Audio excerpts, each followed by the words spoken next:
everyone. Wishing you a beautiful and awesome, and I really do mean an awesome Thursday. Chat, I just got one question for you guys. I seriously do have one question for you guys. Are you ready? I said, are you ready? Oh man, today's the day for the Xbox Developers Direct. Let's go, baby. I'm ready. I'm ready to go. I'm ready, all set. You know, I'm waiting for my buddy to send me the thumbnail, though, so I can, I want to get the show set up. Remember, guys, that today, right here live, we're going to do the stream. Not now, not in this episode, but, later on. We'll be doing the Xbox Developer Direct. We will do it live, so you can join me. We can have some fun and excitement to see what they're going to show, and we're going to be jumping up and down, baby. Let's go, let's go. But what's up, everyone? How is everyone doing this morning? Seriously, man, I hope everyone is having a fantastic, beautiful morning. I do really mean it. And I'm having my coffee. I'm still kind of sick. I'm still getting over this. I thought I was going to get over it today, but man, I had one awful crazy night. I didn't sleep well, and because of this damn cold. But after I finish the show, I'm going to go out, buy some meds, come back and just, see if I can finally heal from this. And of course, like I said, 1 p.m. Eastern, we will be here showing you the Xbox Developers Direct. Yes, we are, guys. We're going to be super excited to see what are they going to bring to the table. And shout out to the 15 people already jumping on the show. Hit the like button, hit the subscribe button, and also hit that bell. Let's get this show on the road. We got a little bit of things to talk about, quick and easy show today because, like I said, we got Developers Direct. We got to get ready for it. We're excited. We're pumped up. Let's do this. So.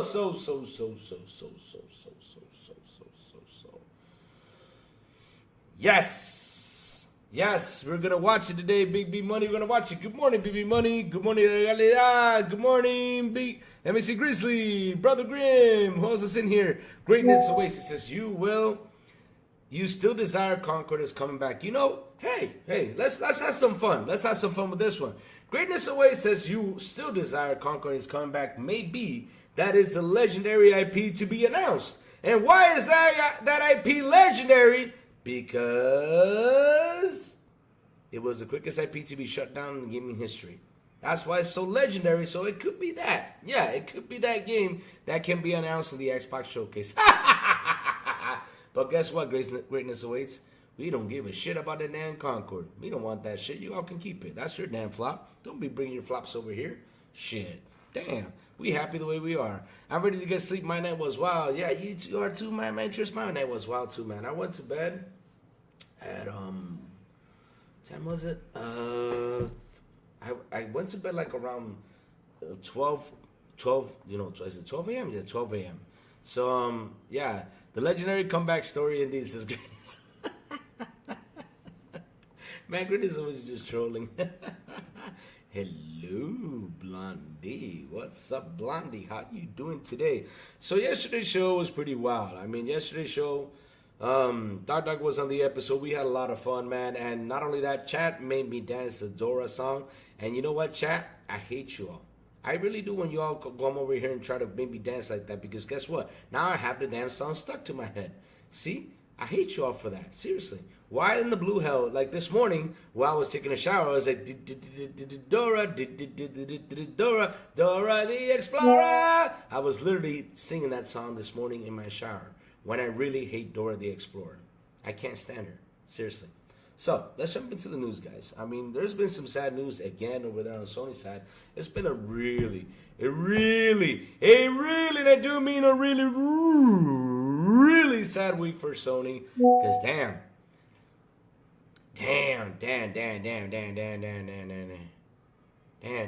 crazy.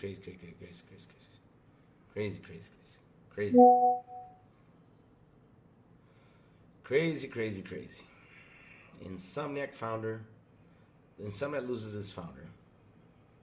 It loses its founder.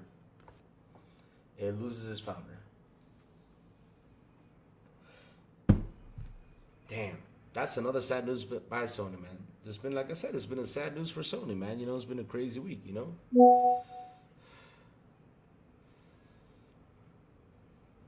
Yeah. I mean, Sad week for them. Sad week for them. Laugh my ass off, Dora. You loved it. Laugh out loud. Xbox going to be 100% today? Yes, it is going to be 100%, you know? It is going to be 100%. What noise? What noise are you guys talking about? Is there a noise in the background? Fucking A. Let me check what the noise is. Hold on. I mean, there's like a noise that could be from, hear my notifications? Oh, all right. Hold on. Let me just, okay. Yeah, I was sending someone something. All right, hold on. Let me get this done. All right, hold on. Let's get this done.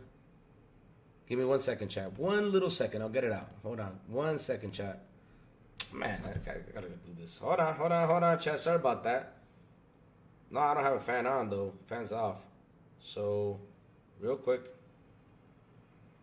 What you're hearing is probably the people working out there. But yeah, we can fix that later. I mean, later on they'll quit working. You hear like a hammer, right? That's from the people working outside. You know, I can't fix that because they're building a building close by. So yeah. So let me jump into this. No, I don't have a fan on. Fans are off. Everything's off. So, is this better now? Let me go check. Hold on, chat. Let me go check. Let me get in the cell phone. I hate when sound comes by. And no matter what I do, I mean, shit, it's always something with this whole thing. So let me jump into the YouTube thing. And, yeah, I was watching The Undertaker last night. Pretty fun stuff watching him. So, yeah, let's check now. Check. Hold on, check. Let me go check. Let me get in the cell phone. I hate when sound comes by. And no matter what I do, I mean, shit, it's always something with this whole thing. So let me jump into the YouTube thing.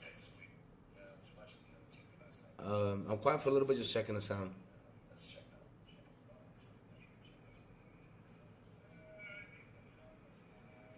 No, I don't hear any fan guys, so I think we're good. So, let's jump real quick. So, some exciting news. Let's talk about the Insomniac studio thing first, you know. It was a notification sound. Okay, now. All right, thanks, guys. Okay, so we're back. We're good. So, now, Insomniac founder decided to retire yesterday, which, again, is another sad news for Sony because, you know, this man has been part of Insomniac for 30 years, and he just went up and picked up and said, you know, I'm retiring, I'm done. I'm done and out because he's been there for 30 years, but, you know.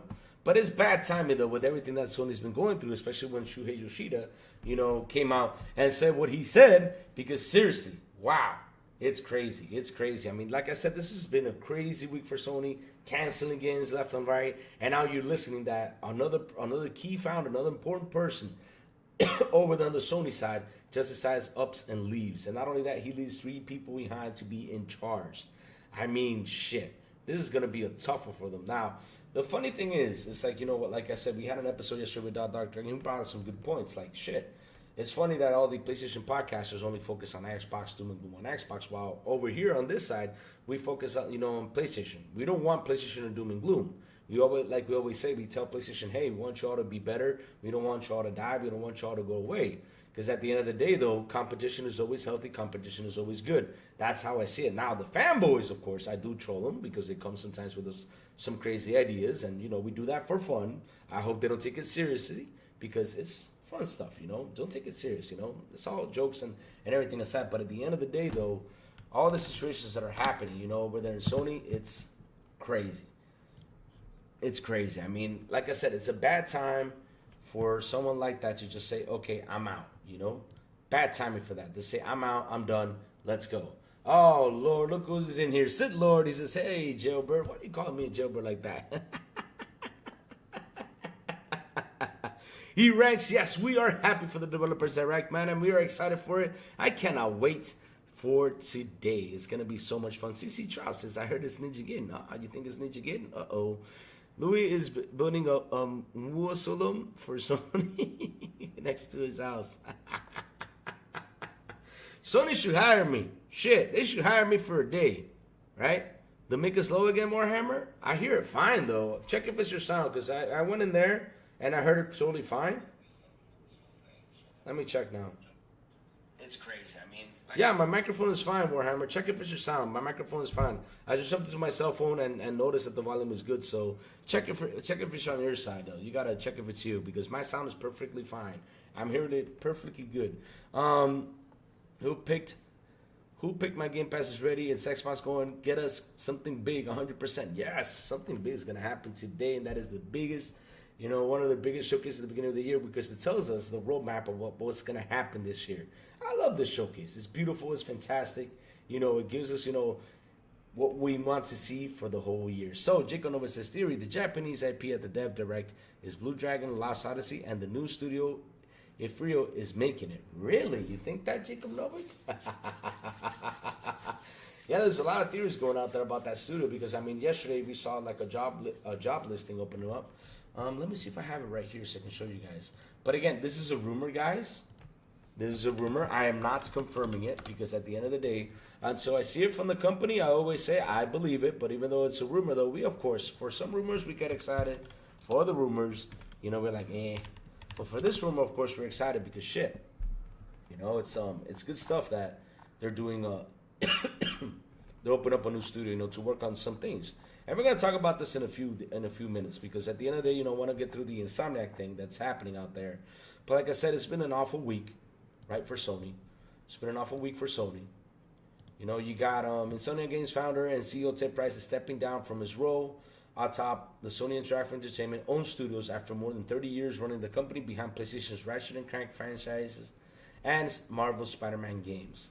So the person that are taking over Price's place is taking over for Price, who will be staying with the PlayStation Studio through March, are a trio of Insomniac vets who will serve as co-heads upon his retirement. Ryan Schneider, Chet Dezern, and Jen Huang. Okay. It's Jen. Okay. Each of Insomniac Co-Studios heads will have a different purview arenas, which have already been sitting into over the past 12 months. So yeah, let me do the kapow moment because I keep forgetting you guys want to see what I'm reading, right? Hold on, let's do the kapow moment. Kapow. Here we go. So, during the past year, I had the opportunity to work with the senior leadership team at Sony to create a succession plan that I know will provide the continuity, stability, and strong leadership necessary to deliver more of what our fans cherish over the next several decades, Price said. So also today, I'm extremely happy to announce that Chad Derzone, Ryan Schneider, and Jen Huang will become Insomniac's Game News co-studio heads. I believe strongly that for us to continue our success, we need leaders at the top who are immediately family with how we do things. Leaders who have helped build the culture and our processes and who have earned the trust. So, founded by 1994, Spyro the Dragon maker Insomniac Games was acquired by Sony Interactive Entertainment for $229 million in 2019, which I found it really cheap at the time because damn, that's actually a win for them, to be honest. For many years, Chad and Ryan have been instrumental in making Insomniac. Hold on, let me do something, chat, real quick. Let me load this window. Let me see what you guys are writing, just in case, some sound gets in or something. Okay, we're good. So, like I was reading about, the past year I had the opportunity to work with the senior leadership team in Sony. Okay, I already read this. Oops, sorry about that. For many years, Chad and Ryan have been instrumental in making Insomniac what we are today, Price said. I've seen each leader lead major initiatives here which have positively changed Insomniac's lives. Plus, they consistently demonstrate the kind of collaboration, transparency that's part of our DNA, and just as important, their skill sets are truly complementary. Price will be honored the Academy of Interactive Arts and Sciences, IS, as the Hall of Fame inductee for the 20th Annual DICE Awards. Already has learned. Desern says that the new team takes over on great projects and really with an ambitious roadmap. Our main thing to do is to ensure continuity. We want to continue building on what we started and really bringing great games to the world, Desern says. While at it, we will work together every single day. We partner up on the solution problems with all Insomniac. It's something that we will strengthen actively all the time. We will solve problems together. We'll show up with our best selves every day with the studios, and what's great is we have a unifying shared belief in our vision and our mission as a studio, and we use that as the guiding lights in the way we make decisions and how we work with everybody here. There's will oversee the creative and development groups in shaping long-term project strategy, establishing production goals, promoting innovative development practices, and coordinate with creative partners at PlayStation Studios and Marvel Games. Marvel is about supporting our creative development groups as they build games with a stronger vision, compelling story, fun gameplay, and a high degree of polish, as we said. Wow, this is long. Jesus. I mean, if you guys want me to keep reading, I'll keep reading. Hoan will lead up content and operation groups, supporting development teams to achieve the production goals across our projects. He will oversee content production, production strategy, project management, external development, partnerships, and business operators. There's definitely really big key trends in the industry, Hoang said. We see consolidation. Obviously, there's layoffs. We can't speak for the industry as a whole or other game companies, but at our studio, we're focused on making games smartly and ethically. We gauge our entire studio as a whole to build the right development teams to achieve our development goals so that we can meet our fan expectations and incredible games. So we're always at the forefront of thinking about what's best for the studio, what's best for the games, and what's best for the employees and fans. Jesus Christ, this is long. But to be honest though, right, chat, I mean, I'll be honest with you with this one.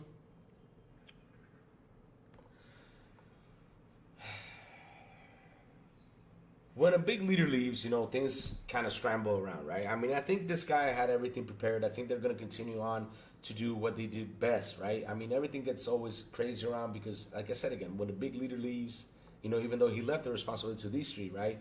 They're probably, you know, I don't know. I mean, to be honest, though, I mean, if it sounds like he has put them in the right place, you know, to get things going, to get things on the move. So, you know, maybe Insomniac is going to be fine, you know, with this guy, you know, leaving. And it's not going to have any more issues or anything. So let's see. Let's see what happens, guys. Let's see what happens. Look into the future. The new Insomniac Chiefs are very much staying at the course with existing projects, but are not ready to solidify release plans for those upcoming titles, including Marvel's Wolverine. Which that was a big, sad news right there because shit, I thought Wolverine was going to be finally announced now for 2025, but it seems like they're holding off. While theirs will not confirm it or deny a 2025 release for the game, he noted, "We've announced Wolverine and we'd love to talk more about Wolverine, but we had to be like Logan today and remain very stoic, I don't know how to say that, until it's time to pop up the claws down the road." Lord, why did... No, you're not like Logan, man. In order to be like Logan, you know, you gotta, yeah. As much as as much as we have pent up excitement, we got to hold on to it. So that's about as much as we could say about our upcoming projects. Now, this is the part that gets me, chat, and this is the part that gets me. We're back to this conversation about, you know, I've even mentioned this about how Sony is looking on building just movies, anime, and automobiles, right? So this is something I was like, oh Lord. The Insomniac team is also interesting opportunities for more games to screen adaptations on the heels of the success PlayStation has seen with HBO's The Last of Us. I think back to the Ratchet and Clank film from several years ago, and we kind of got an early start on that. So of course we're interested in that kind of thing. We love Ratchet and Clank in particular, Schneider said. So basically, you know, you guys are basically focusing more on this, you know, instead of because I mean it's been talked about. Like I remember I saw a news, I think it was yesterday, that people were mentioning that Insomniac is actually really focusing on the whole making a film for Ratchet and Clank. And I was like, why would you guys focus on Ratchet and Clank? Because at the end of the day, okay, it's Ratchet and Clank, you know, it's going to be liked by kids or something, you know, it's going to be probably something interesting. But come on, guys, you got to focus on your games. I mean, you guys are delayed on your Wolverine game. You got to focus on that. You got to deliver on this because people are waiting for this game to come out. People are waiting for this to see what's going to happen with this game, even though you guys got hacked, leaked, and people already played through the game and they were not happy with what they did not like with the game or something, you know. A lot of people were not happy, but I know they probably went in and changed some things up, but I think it's time for you guys. I mean, this thing was announced when? Was it 2020, 2021? Wolverine? I think it's time that you guys, you know, got to get heavy on the Wolverine thing and start talking about it, start putting things out there so people can see and get excited for this game in order to purchase it. But yeah, chat, another big news for Sony, of course. Crazy news right there that the developer left. You know, I mean, the lead key founder of Insomniac left. I mean, that's insane. So let's see how these guys are going to handle it because it seems like they're ready for it. But let's see how they handle it. Let's see how they go. Let's see how they take it. You know, we got to have to wait and see, though. We have to wait and see. So let's see what chat's saying. What's up, morning, y'all? Happy for the dev? Yes. Dev Direct today? Yes, we are super happy. Let me see. Joe Bird, what's up? Said Lord. Poor Ted Price. They knocked his whole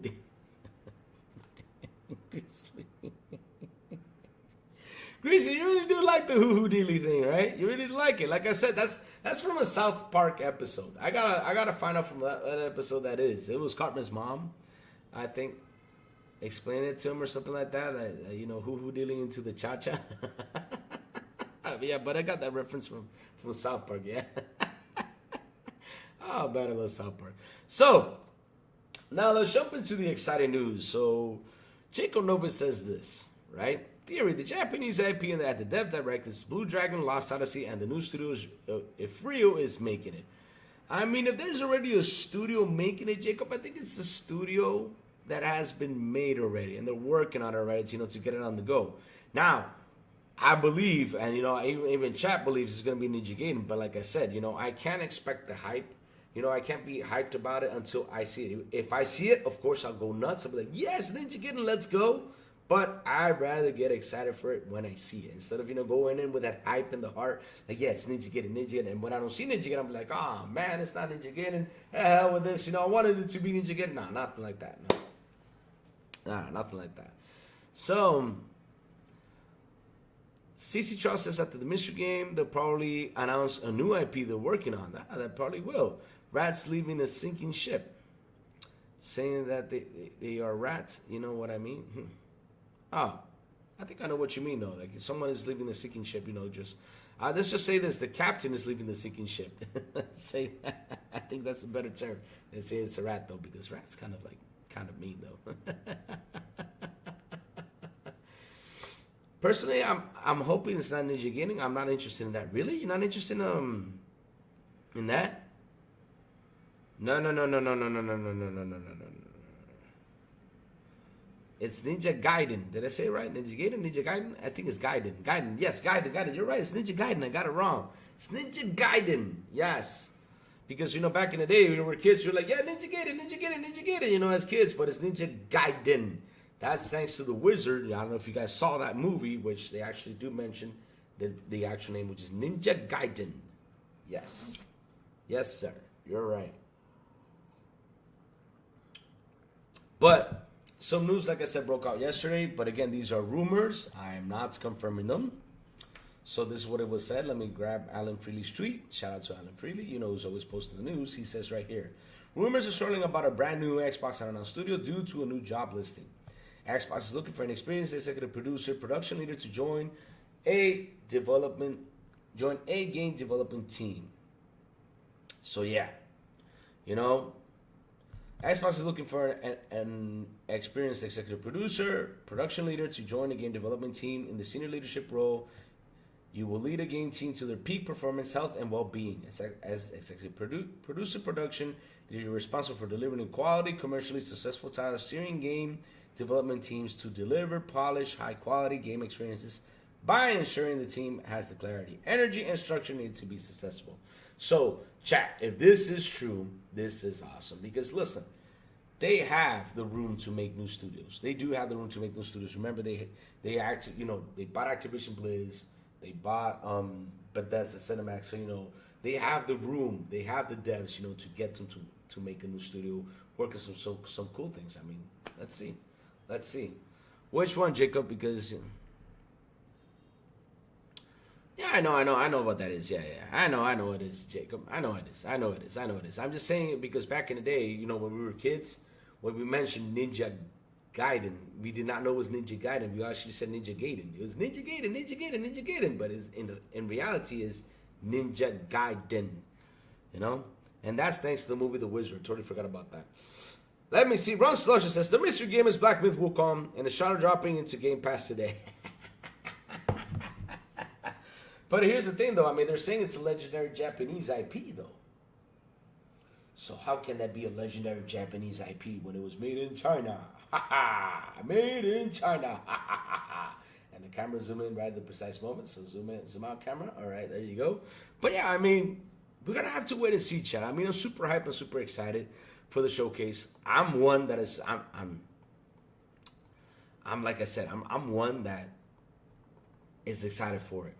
But I know it's not going to be Black Myth. But Black Myth could be announced on the showcase. I mean, that can actually happen, and they actually say a release date. Because, you know, like I said the other day, when the developer came out, like always, they come out and bitch about something. When they want to, you know, when US might ban Tencent, I think they can't ban them because Tencent is a portal way, you know, to enter China. So I don't think they're going to ban them. I think they might just sit there and negotiate with them. I think it's not going to go that extreme with Tencent. But if they do, that'd be crazy. Because you can't ban one of your biggest competitors out there. I mean, China is a big competitor. You cannot ban them. You gotta stick close to them. At the end of the day, keep your enemies close and the enemies closer. That's what I always say.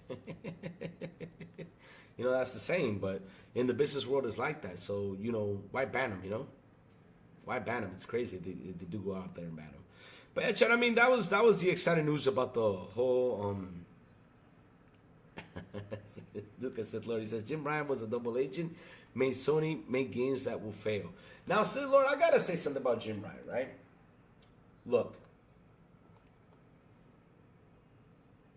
Sometimes in life, you choose a leader, right? You choose a leader, especially for a company like that. You choose a leader that you actually believe in because he has had a lot of years of experience and everything. But the thing is, Sony did not choose the right leader to guide PlayStation. They chose a businessman. Now, Jim Ryan was a businessman. He was not a guy who played video games. I mean, he couldn't even hold the controller right. And when I saw who Jim Ryan was, I was like, this old man is going to lead this? That's one, two. And not this single man, but in the end of the day, I was like, this old man, he looks like he's grumpy, looks like he's mad and everything. Does he actually play video games? Because, I mean, I want to see him play a video game. He never played a video game. You got to get someone in there that loves video games, has a passion for video games, and literally studies like how the video game starts from the beginning to the end, you know, and enjoys the development and the development cycle of the video game. Jim Ryan is not that guy. Jim Ryan is the guy that stands back there and says, hey, is the game ready? No? Man, you guys need to hustle it up. We got to do for next week. Hustle it up. That's Jim Ryan. Oh, man, we got to fix some things. It doesn't matter. Patch it up as nice as you can and send it out there. That's Jim Ryan right there. Jim Ryan's not the guy who like sits there and says, oh, man, you guys not ready for next week? No, we need some more time. Okay, let's see what we can do. Figure this out. Where's it at? Let me go check it out. Okay, watching the game. Oh, yeah, this game needs a little bit more fixing. Okay, let's take our time, you know. And, yeah. That's how an actual leader should work. Not like Jim Ryan. Jim Ryan was all about the money. So when I saw that man take that position, I said, no. This man is just not going to be the guy. And when he started, like, for example, if you guys remember the business deals, I mean, the crazy stuff that Jim Ryan was saying, like, for example, he said this, that he was only going to make next generation games, like, for example, for the PS5, only for the PS5.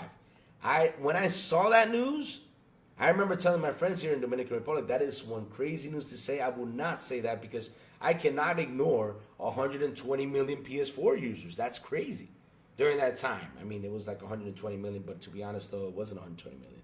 It was like probably like close to 98 million or something like that, or 100. Because remember, when PlayStation says we sold 120 million consoles, they sold it to retail stores, not the people who actually went out there and bought it. But yes, he said we're just gonna ignore those. I mean, we're gonna ignore those users and just focus the exclusives on PS5. Screw that. I was like, that's one big mistake. And then he goes out there and shuts down the Vita out of nowhere when you have people already working on the Vita, getting games on the Vita and everything. I mean, he had to bring it back. That was another one. And the last one that I was like, what? You crazy? He went out there and said, we're going to do 12 or 13 live service games. I said, that is too many damn live service games. I mean, especially for a company that is not used to making these live service games. They're not used to it. I mean, Microsoft already went through all that stuff. Like, for example, they had, what's that game called? I keep forgetting it. It was a Ninja Theory game that was pretty much a live service game, and it failed miserably. What was that game called? It was a Ninja Theory game that came out in 2018, 2019. Also, Sea of Thieves came out, which was a success. But at the beginning of Sea of Thieves, it was kind of a slow start, but then it started to build up, and it got better, you know? But Sony did not have this. So you getting all these studios to make you 13 live service games or 12, I don't remember what the number was exact. I got to look for it. But that's crazy. That's crazy. I mean, should have done probably 3 tops. 3 live service games and have the rest, you know, work on single players to deliver. But But damn.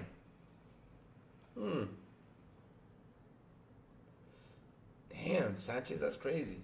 That's crazy. It's going to be Final Fantasy VII. I don't know. I mean, I don't know. We have to wait and see. Citra, I mean, I'll be honest with you. Citra, we have to wait. We can't go in with that excitement. Like, yeah, it's gonna be Ninja Gaiden. It's gonna be this. It's gonna be that. Nah, let's just wait and see what they're gonna show. And whatever they show, at the end of the day, we're gonna be super duper happy.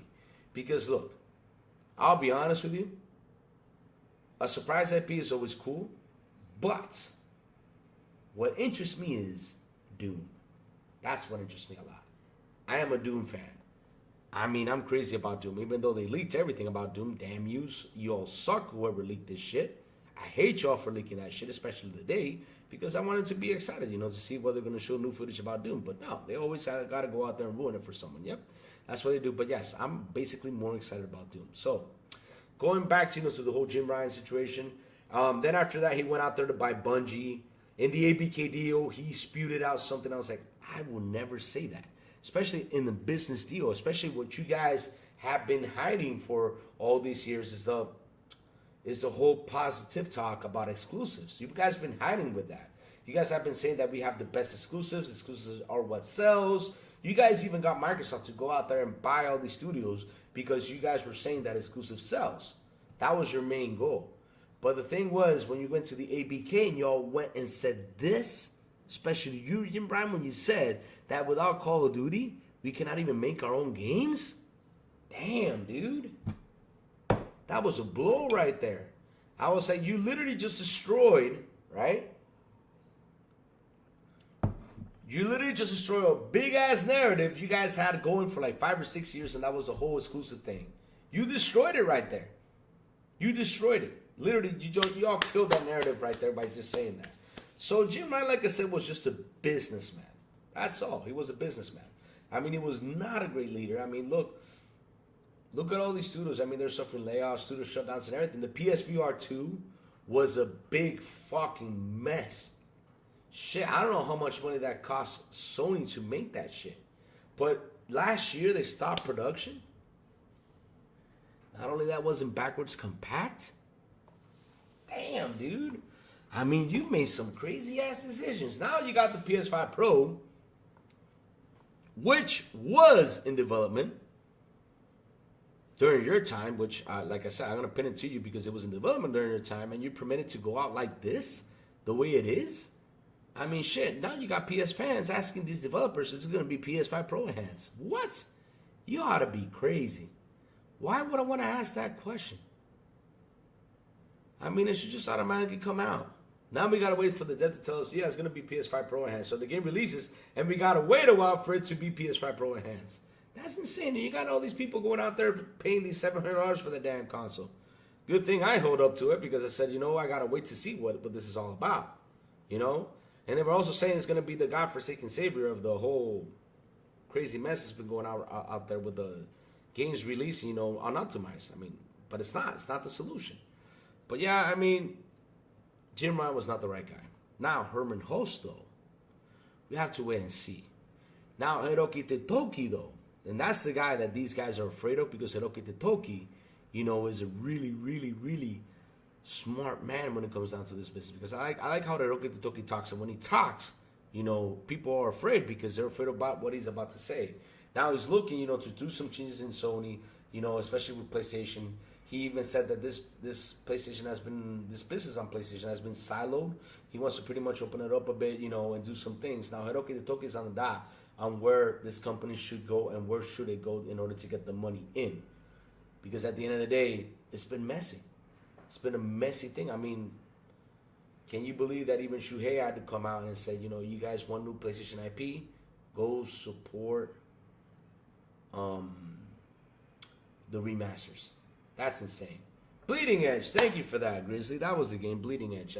I keep forgetting about it. But yeah, that was the game. That was the live service game that failed. But at the end of the day, like I said, Sea of Thieves was a big success. State of Decay is awesome too. I mean, I see a lot of people playing State of Decay. Oh man, look who's here. The Miss Purple Haze. Good morning and hello, beautiful. How you doing, Purple? Hope you're having a beautiful day. Elini, what's up, Elini? How you doing? Brothers Green says Jim didn't care about games. It could have been selling cars. He didn't care. Damn, yes. I mean, I saw that. I was like, oh no. But yeah, like I was telling y'all, chat. I mean, it was insane for putting Jim Ryan on there. And I even told the guys this. I do not like him as a leader.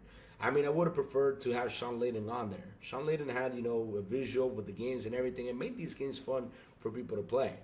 And not only that, he also shut down Sony's major studio, pretty much that what began Sony with, and that was Sony Japan Studio. I can't believe they shut that shit down. Instead of, because it would have been perfect to remake and remaster. Especially, when, yes, sir, the direct today. Yes, sir, we're going to be doing it today, guys. We're going to be doing it. We're going to be on here. I think it's going to be 12:30 Eastern. I'm going to be close to 12:30, between 12:30 and 12:40. I'll be live here so we can do the showcase, do the sound tests and everything, that everything's working fine. And you guys tell me, yeah, we can hear the sound, everything's perfect. Okay, we're on the go. Let's go. So yes, we will do this live. We're going to stream this live. We're going to see the developer direct to get excited. But yeah, chat, instead of, like I said, he shut down Sony Japan Studios. And with Sony Japan Studios, he could have revived The Legend of Dragoon. I mean, there was people out there who were craving Scalebound. A lot of people were craving Scalebound. But we didn't get a Scalebound. Then hell, bring us The Legend of Dragoon. You all would have brought that. People would have been like, I can just see the news right now saying, well, Microsoft, y'all did Scalebound. Look at Legend of Dragoon. Look how it is. I mean, that would have put a little bit of pressure for Microsoft to sit down and say, hey, Scalebound, why don't you come over here, let's talk a little bit more. Which, of course, we know that was not going to happen. But in the end, though, it was going to put a little bit of pressure. And that's what we would have wanted. And shout out to the 36 people here on the show. Please hit the like button. Please hit the subscribe button. And also hit that bell. Let's go. Man, you guys rock. I love you guys. I love you, chat. I love you, chat. You guys always take over the show. It's always fun, reading your opinions. But, that was Jim Ryan. And it's a shame that Sony, had him as a leader. Crazy. Now you got Herman Holtz and you got the other guy, which, I hope Titoki has him right there on cue, checking up on him. Because, because I know Herman has like a thing for the whole Horizon thing, but Sony, Horizon is not like the biggest IP like y'all want to pitch it. Y'all put it on Lego. Look how it did. I'm sorry. Y'all can make a cartoon. Y'all can make it a comedy. Y'all can do anything with Horizon, but it's not your IP. Your IP, Sony, that will really true to heart to the PlayStation fans were SOCOM. Should I keep going? Twisted Metal. I mean, I can just keep on going without what great IP Sony had that are really true to heart to you guys.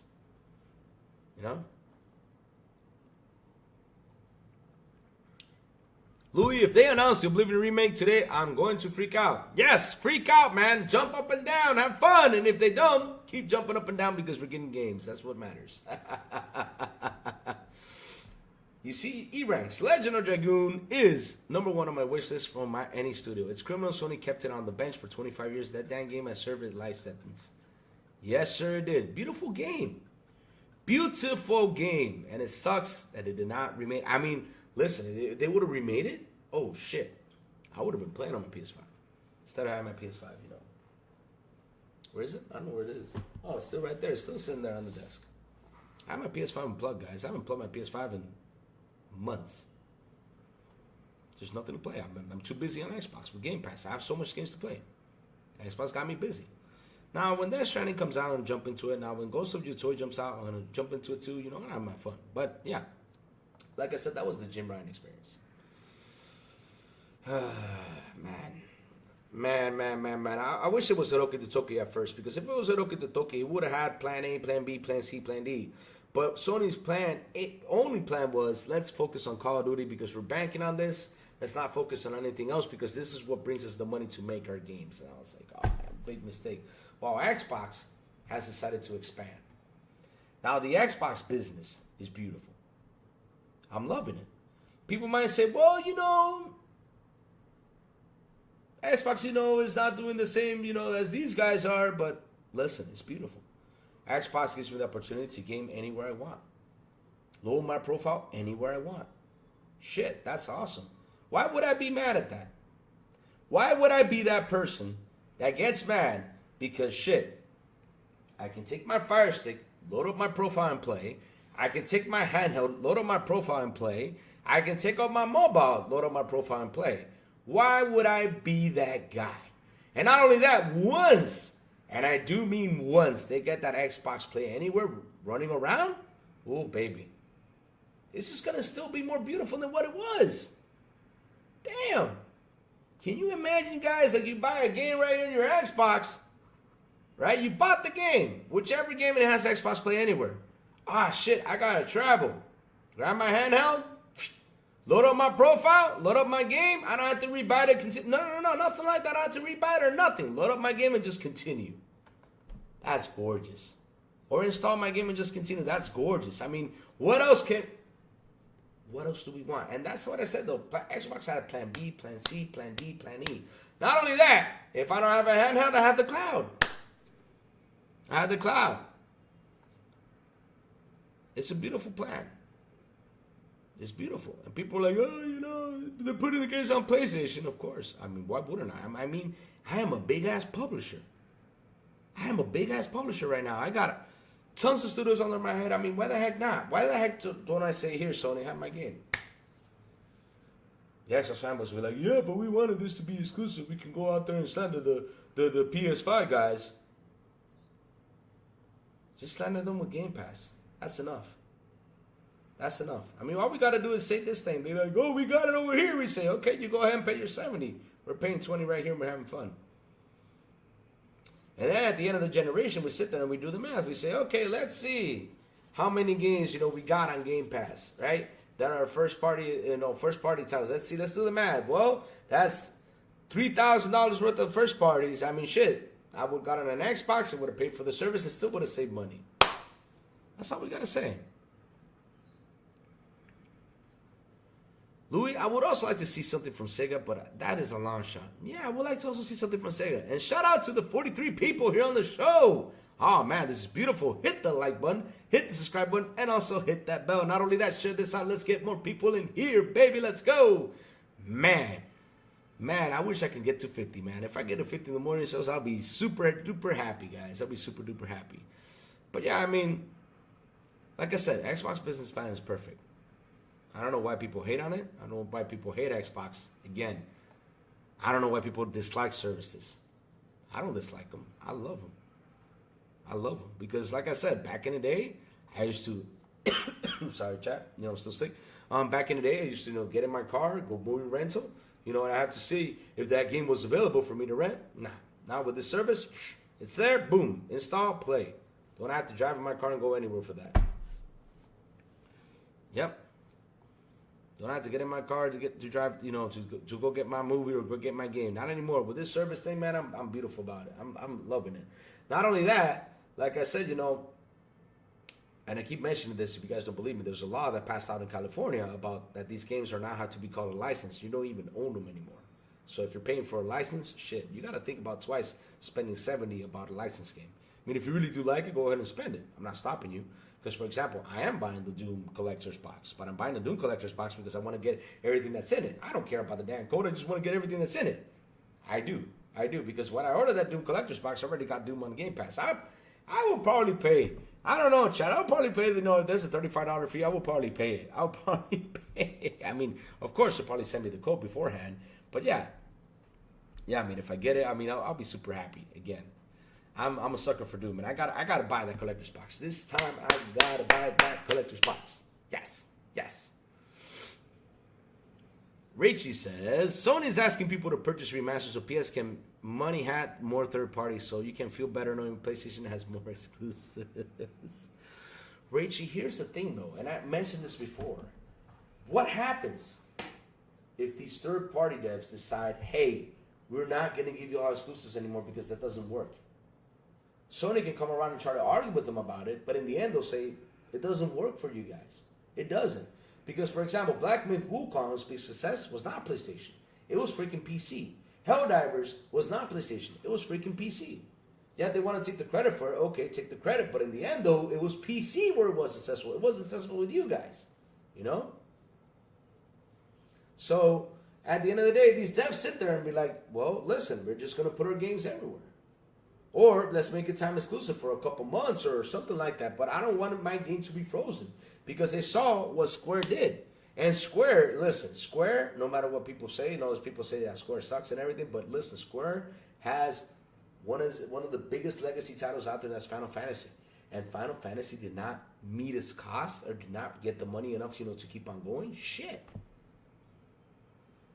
I mean, when people see that, especially third-party devs, they get scared. I mean, I get scared. I wouldn't want to put my game exclusive on the console. I'd rather put it everywhere. Go ahead, buy it, everyone. You know, I'll get my cut, you know, at the end of the day, and it's better for me. Doom guy wins. El Nini? Hands down. What question is that? Louis, Doom guy versus Warhammer guy versus Master Chief, who wins? Doom guy wins, dude. He kills the devil. Shit. But I don't like Final Fantasy games. They should stop making them. But here's the thing, though.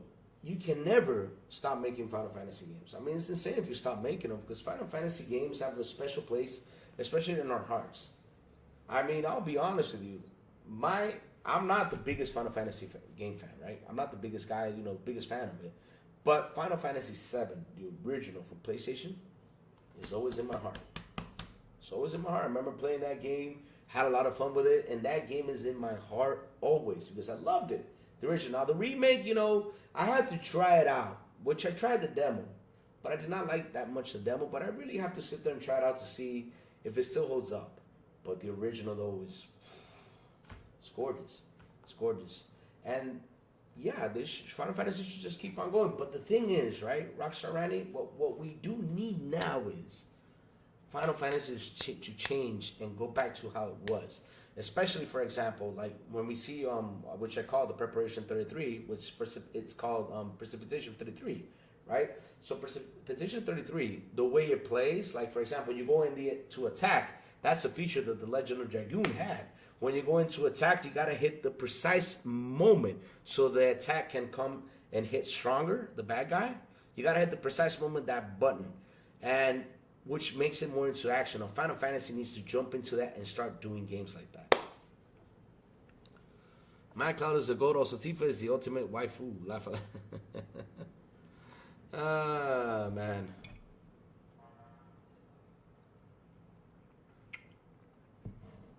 Well, I can see Custodes destroy Chief and 1v1 Doom Guy. No, Doom Guy wins, dude. Listen, Doom Guy faces demons. These guys face aliens. They're not. That's nothing. Doom Guy faces the devil. You want nothing stronger than the devil? Shit. This is why I respect Dante's Inferno, and this is why I respect Doom Guy. They face the devil. That's the God. Shit. And these guys are mortal human beings, and they go in there and take care of these assholes. Jesus. Doom Guy's the man. Yep, he's the man. There's been over 20 Final Fantasy games. Maybe they should take a long break. I kind of agree with that. Maybe they should take a break and focus on other games. Like, for example, they should bring back Sleeping Dogs. Please bring back Sleeping Dogs. Please. Because that's another thing. Square does not know the gem they own. That's Sleeping Dogs game. If you guys have never played it, let me tell you a little secret. I love GTA. Don't count me out on that. I love GTA. I love Red Dead Redemption. I love those games to death. But Sleeping Dogs is, for me, better than that. I don't know why. I just find it better. Because, you know, it has the martial arts in it, which is fun. It has the shooting. It has everything in it. You know, probably it doesn't have the perfection as GTA and Red Dead Redemption does. But shit, it's a fun game. I love the combat system in that game. I really do.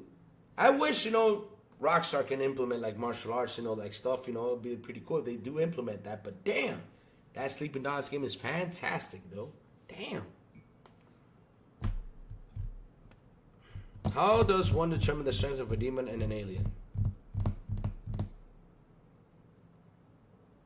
Louis, don't fix your lips to say that. What do you mean, don't fix my lips to say that?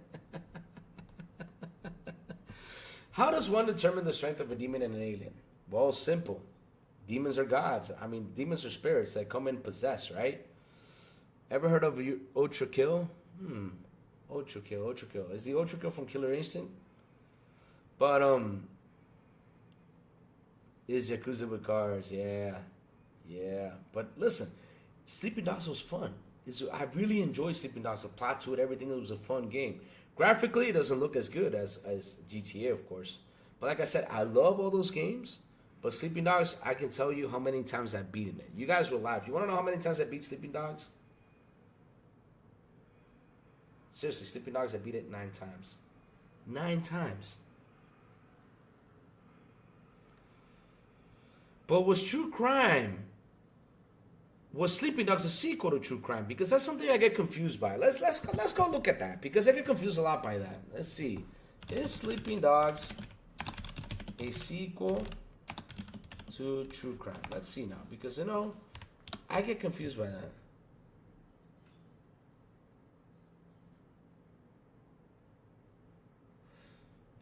Yeah, you're right. I mean, it is considered a spiritual successor to the True Crime franchise. You're right. So yeah, it's a spiritual successor then. But is it the sequel though?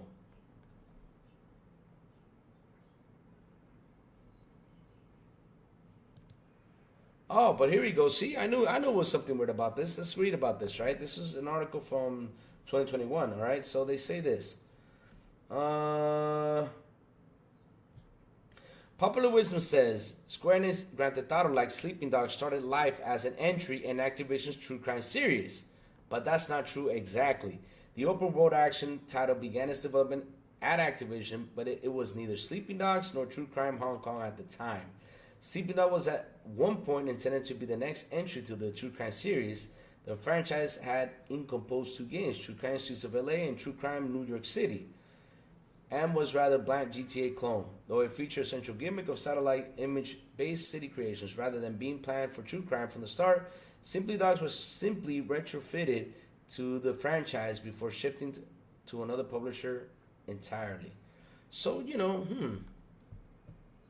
it's kind of different though, yeah.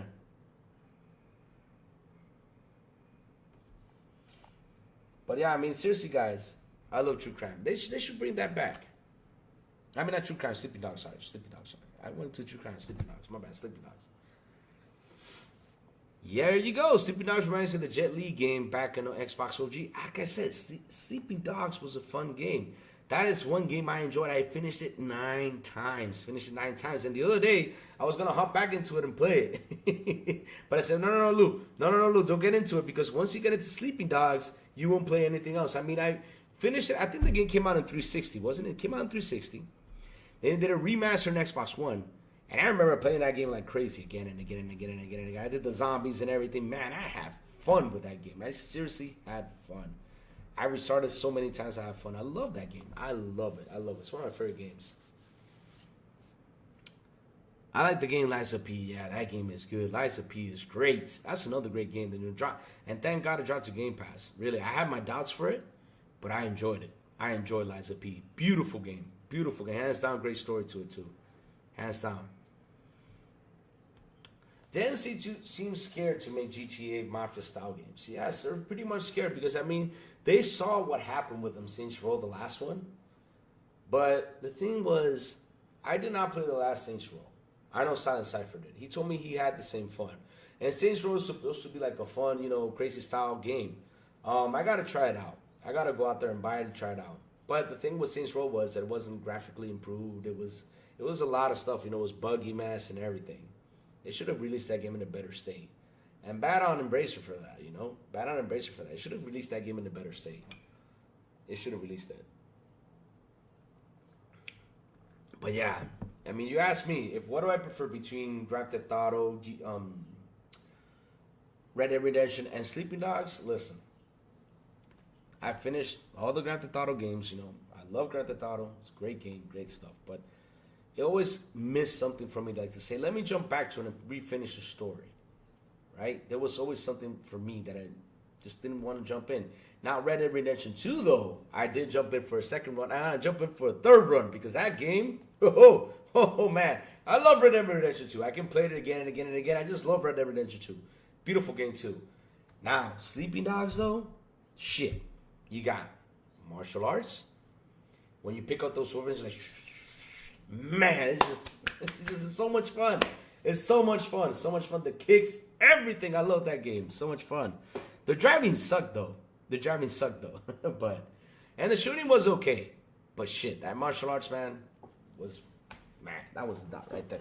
Had everything I wanted, like in a game like that. It had everything, man. I mean, I said they could even make a Jet Li game like this and running around kicking ass. They can. Why the heck not? You know? Master Chief is a demon. Master Chief, man. Are you guys gonna bring this argument about Doom Guy versus Master Chief? Man, you guys ain't gonna win. Doom Guy will whoop his ass. I'm telling you. Why do you always like to argue with me about Doom Guy? Doom Guy will whip Master Chief's ass. We can debate this all day. And no matter what you say, all I gotta say is Doom Guy kills Satan. He defeats Satan. It's kind of funny though. Their story's kind of aligned though. I don't know why they don't do a collab, but their story's kind of aligned because, look, right? They should get together and do an ass kicking. There should be a Doom and Master Chief versus Hell and the aliens. Like, why the heck? Chat, let's make a story right now real quick about what would be the perfect Doom and Master Chief game. What would be it? Because, I mean, look, where does Doom start? In Mars. It starts in Mars. They get the demons out in Mars and all hell breaks loose and then it goes to Earth, right? I mean, why don't we get the aliens from Halo, look for something magical, right? For that leads to hell for them to get the demons and they combine together and get the aliens and the demons combined, like the demons possess the aliens and do something big. Can you all imagine that? And you gotta get the Master Chief and do together. Fuck. Wait, what? Doom Guy gets shot by Little Mac? Ah, hell no. I ain't taking the slander. Hell no. I ain't taking the slander. What do you mean Doom Guy gets shot by Little Mac? What the hell? Hell no, man. Hey, Little Mac is strong though. You're right though. Little Mac kind of strong. I mean, he knocked out Mike Tyson. Shit. Damn, Mike Tyson was a tough guy to beat back in the day. And shout out to the 46 people here on the show. Please hit the like button. Please hit the subscribe button. Also hit that bell. Let's go. Luis, which one would you play first? If they came out the same time, Doom or South of Midnight? Oh my God. I mean, Randy, I'll keep it easy. I'll keep it easy for you, Randy. I'll keep it easy. I will play Doom. I mean, hands down Doom, because the thing is, Randy, there's an article out there and I gotta post it. I gotta look for that article. So Chris, from Chris from the Iron Lords asked me, to send him something about what was my favorite game of all time, for him to put in an article. And I was in an article, it was pretty cool. So I told him my experience with Doom Guy. And I remember me being as a kid, I was 7, 8, 9 years old, I was in my house and I got a call from a friend and said, hey, yo, come to this place. You got to check this game out. I was like, what game you talking about? You got to check out Doom. I was like, what the fuck is Doom? I mean, we did not have Google or internet, nothing. We're like, what the fuck is Doom?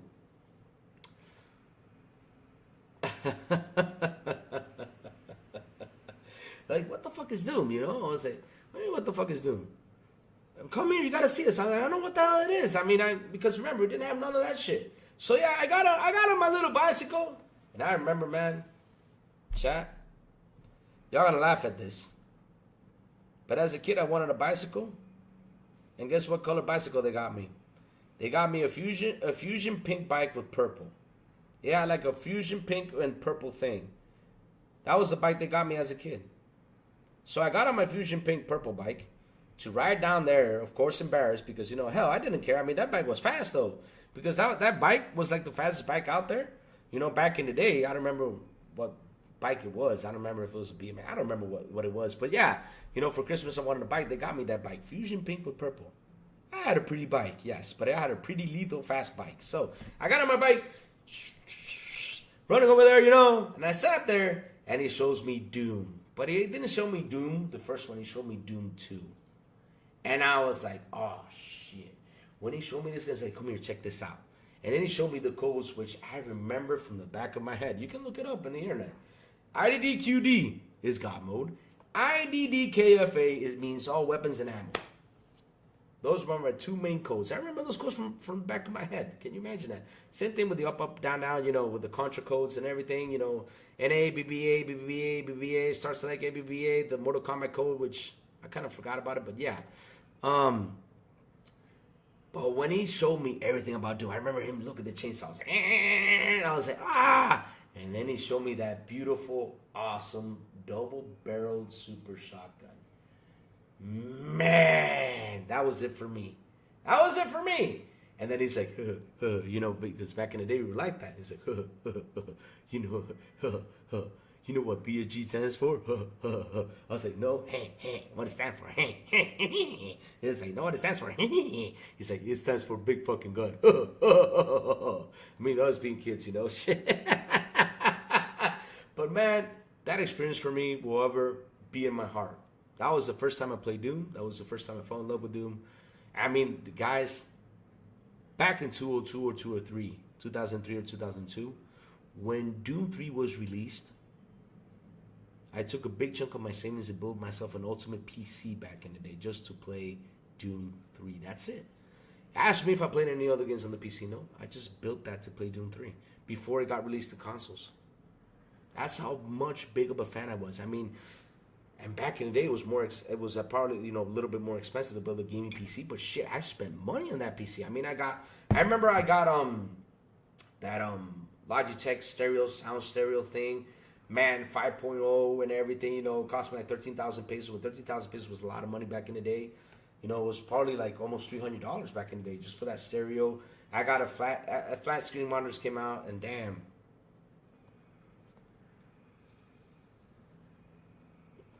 Huh? I'll get to the super test, TD. Hold on. But yeah, I got that computer. I got that computer, man, just to play Doom 3. Just that. I mean, I got myself a flat screen. When flat screens were like this thick, you know, flat screens were probably like this thick. But man, shit, that's how much I love Doom.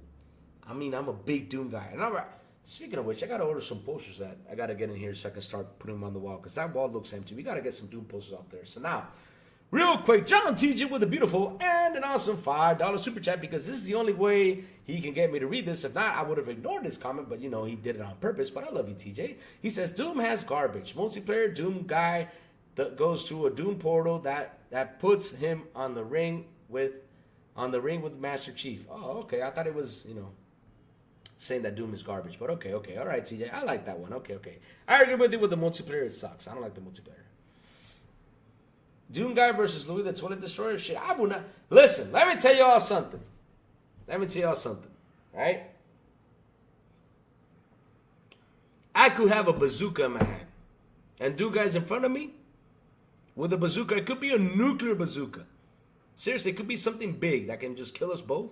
I wouldn't shoot it. I would drop the bazooka and run. I wouldn't mess with Doom guy, because I'd be afraid if I miss that shot, he's gonna come kick my ass. You crazy? Nah. I could have a fucking 357 Magnum pointing at him, and he's right there, right in front of me, literally standing right in front of me. And I wouldn't pull the trigger. I would think about it 20 times to pull the trigger. I would literally throw the gun away and run. You crazy? I'm not facing him, guy. Kick my ass. Because I mean, if I shoot him and he's still alive, he's gonna kill me either way. That motherfucker's tough. He faces demons. I mean, how can you mess a guy that in one stage of the game, just one area of the game, he gets 50 demons surrounding him, and he's got to keep on moving, because if he stays still, he gets killed, right? And he's got to keep on moving, and those demons are slashing him on the back, biting him, throwing fireballs, spit, everything. I mean, these demons are throwing everything. How can you mess with a guy like that? You crazy, man. Crazy. And he lives with that? Hell no. Hell no. And see, or just use the flood as the devil's spawn. The thing is, the flood is kind of stupid, though. I mean, what I mean by kind of stupid is they only have one objective, like zombies. They want to go in there, eat you, or put their whatever it is they have inside of you so that you can become part of the flood. I'd rather, you know, be smart. Like, I'd rather, you know, have these guys be smart and try to surround you, try to eat you alive, like how Doom is. Because these guys are smart as hell. I don't know why. Doom is just, oh my God. Oof, I got to tell y'all something. I mean, Doom, it's going to get me to do exercise. It's going to get me to do exercise, because every time I play Doom, I sweat. I can literally sit down, but it's so stressful, I start to sweat. I start to struggle because, man, I'm like, I want to get through this. I don't want to die. I want to die. But it's so stressful. So stressful, yeah. John TJ with another beautiful $2 super chat says, do burpees or stay streaming until the direct. TJ, I'll do something for you. I'll do some jumping jacks and push-ups, okay? Even though I'm not feeling good, I'll give it a go. Let's see if I can hold up to it. I'll do, for $2, I'll do 5 jumping jacks and 5 push-ups, but no burpees. I don't think I'm in condition to do burpees. It's going to be tough, though. But let's see. John TJ with another beautiful and awesome $5 super chat. He says, Louis, Xbox had the House of the Undead 2 remake on sale. You mean House of the Dead, though? House of the Dead 2, I think that's what you meant. Yes, I think I have it. I think I already bought it. I bought the remakes for the House of the Dead, and I already played them. But if you want to jump in, we try. Yeah. Plume, Plume, Plume, Plume, Plume. Plume, Plume, Plume, Plume, Plume. In the house, Mr. Plume. Mr. Jason Biggs, the Plume Meister, is in the house. He says, good morning. We tried to say PlayStation last night. Yeah, we did. I mean, I put on a candle. You know, I try to throw holy water on it. But, shit, we're trying to do our best. I already told Doc out there on Twitter today that, hey, I got the candles right there. If they need them, just call me. You know, shit, I'll sell them to them for like $20 a piece. And the holy water for 30. Oh shit, I'm going to hell.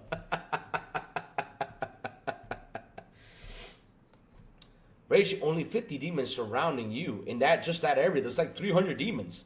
But when you play Doom, I mean, I don't know if you ever played Doom, but shit, when you play Doom Eternal, right? And there's like areas in the game that you have to face the demons. And literally they surround you. It's like 30, 40 demons tops.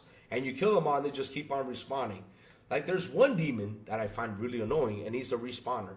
This guy respawns all the demons. If you don't get him, you're going to be there for like an hour.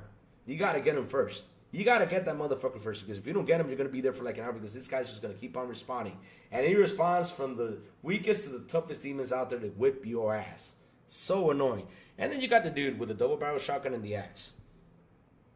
I hate that dude, because you got to hit him at the precise moment when he blinks the eyes. When he blinks the eyes, you see that lights blink, you got to hit him right there, because if you don't, he has a shield that protects him.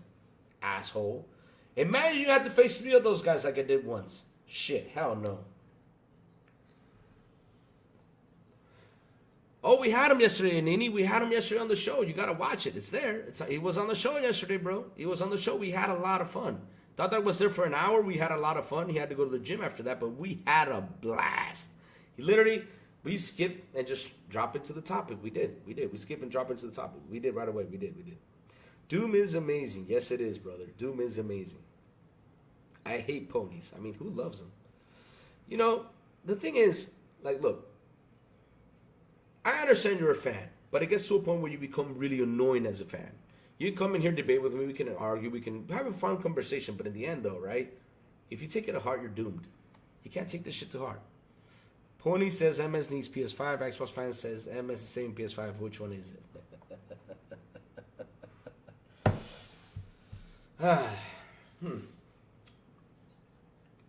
You want me to go into the business perspective, or if you want me to be like a fanboy and just go with fanboy style? But I'll tell you the business perspective, because, you know, at the end of the day, this is our businesses, right? So the thing is, Sony fans have a heart-struck idea. Like, seriously, in their hearts, they think that PlayStation is making like $200, $300 on a console. Like, literally, they think PlayStation is making that much money on a console sale. They think that console sales are the most important. And I'm sorry to say, no, it's not. I mean, with the hardware, it's getting more expensive, right? You know, they got to build these machines to run these games the way they're running today. That means it's more expensive hardware to put in there. It's a lot of money you got to spend in there. And let's say Sony's making, and we saw something that was interesting, because remember one thing, chat. And don't forget this. Remember the beginning of the generation? What did Jim Ryan say? He said, we're not making any money on the PS5 yet. He said that with the hardware. So what do they have to do? They have to go through revisions. If they even made the heatsink smaller, you try to get some money in. So let's say PlayStation's making $5, $10 on the console, which, shit, it's a small margin. Let's put it beyond. Let's say it's 20, right? It's 20. So, people buy the console. That's one-time purchase. When they buy the console, it's a one-time purchase, because, okay, they bought it once, they already have it at their home, right? Sith Lord says, check my DM. Let me go check real quick. real quick, so I can keep on talking about the business perspective. Let's see what Sith Lord has to say. My buddy Sith Lord, he shared a post. Ah, damn you, Sith Lord. I'm going to go Zoom Slayer. I already voted Zoom Slayer right away. Thank you for that, Sith Lord. So, that's a one-time purchase. Now, the business behind the console is it's not that you just bought the hardware, because that you already purchased it. That's one-time purchase. Now, the business behind the console is how much software or how much are you going to put into the console? Like, for example, how many games are you going to buy?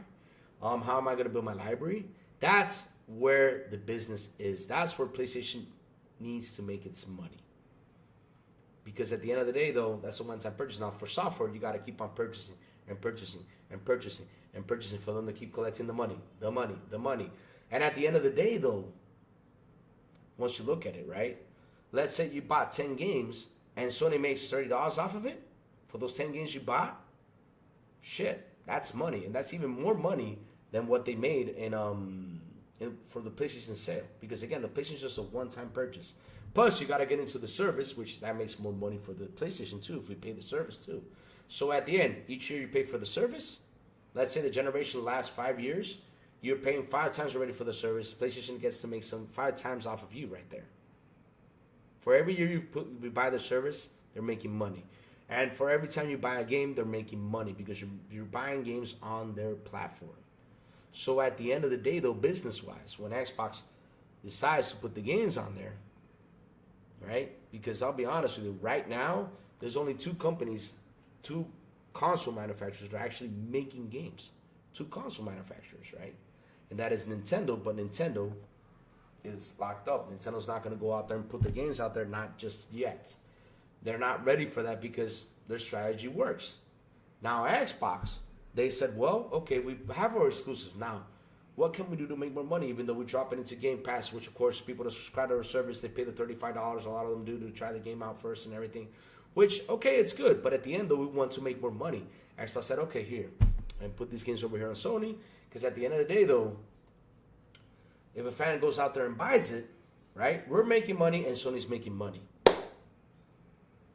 So that's how it is. I mean, I'm telling you the simple business about how these consoles things, because like I said, though, even though I have a household, right, of people that play PlayStation, let's say I have 5 people play PlayStation, I buy 5 PlayStations, right, that's $20 per consoles they make. Now, if I don't start, and let's say those 5 people start to buy 10 games each in that household, right, that's 10 times, let's see, 30, I mean, shit, that's where the money is. Like I said, it's on the software and the services. And those 5 people, you know, also pay for the service. Again, Sony's banking on that. So that's the thing with these consoles. The continuation is on the services and on the software.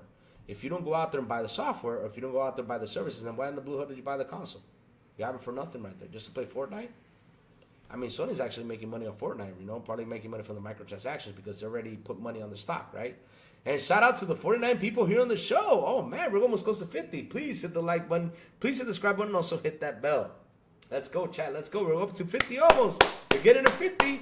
Once we hit it, oh, man, I'm going to be doing a dance once we hit it.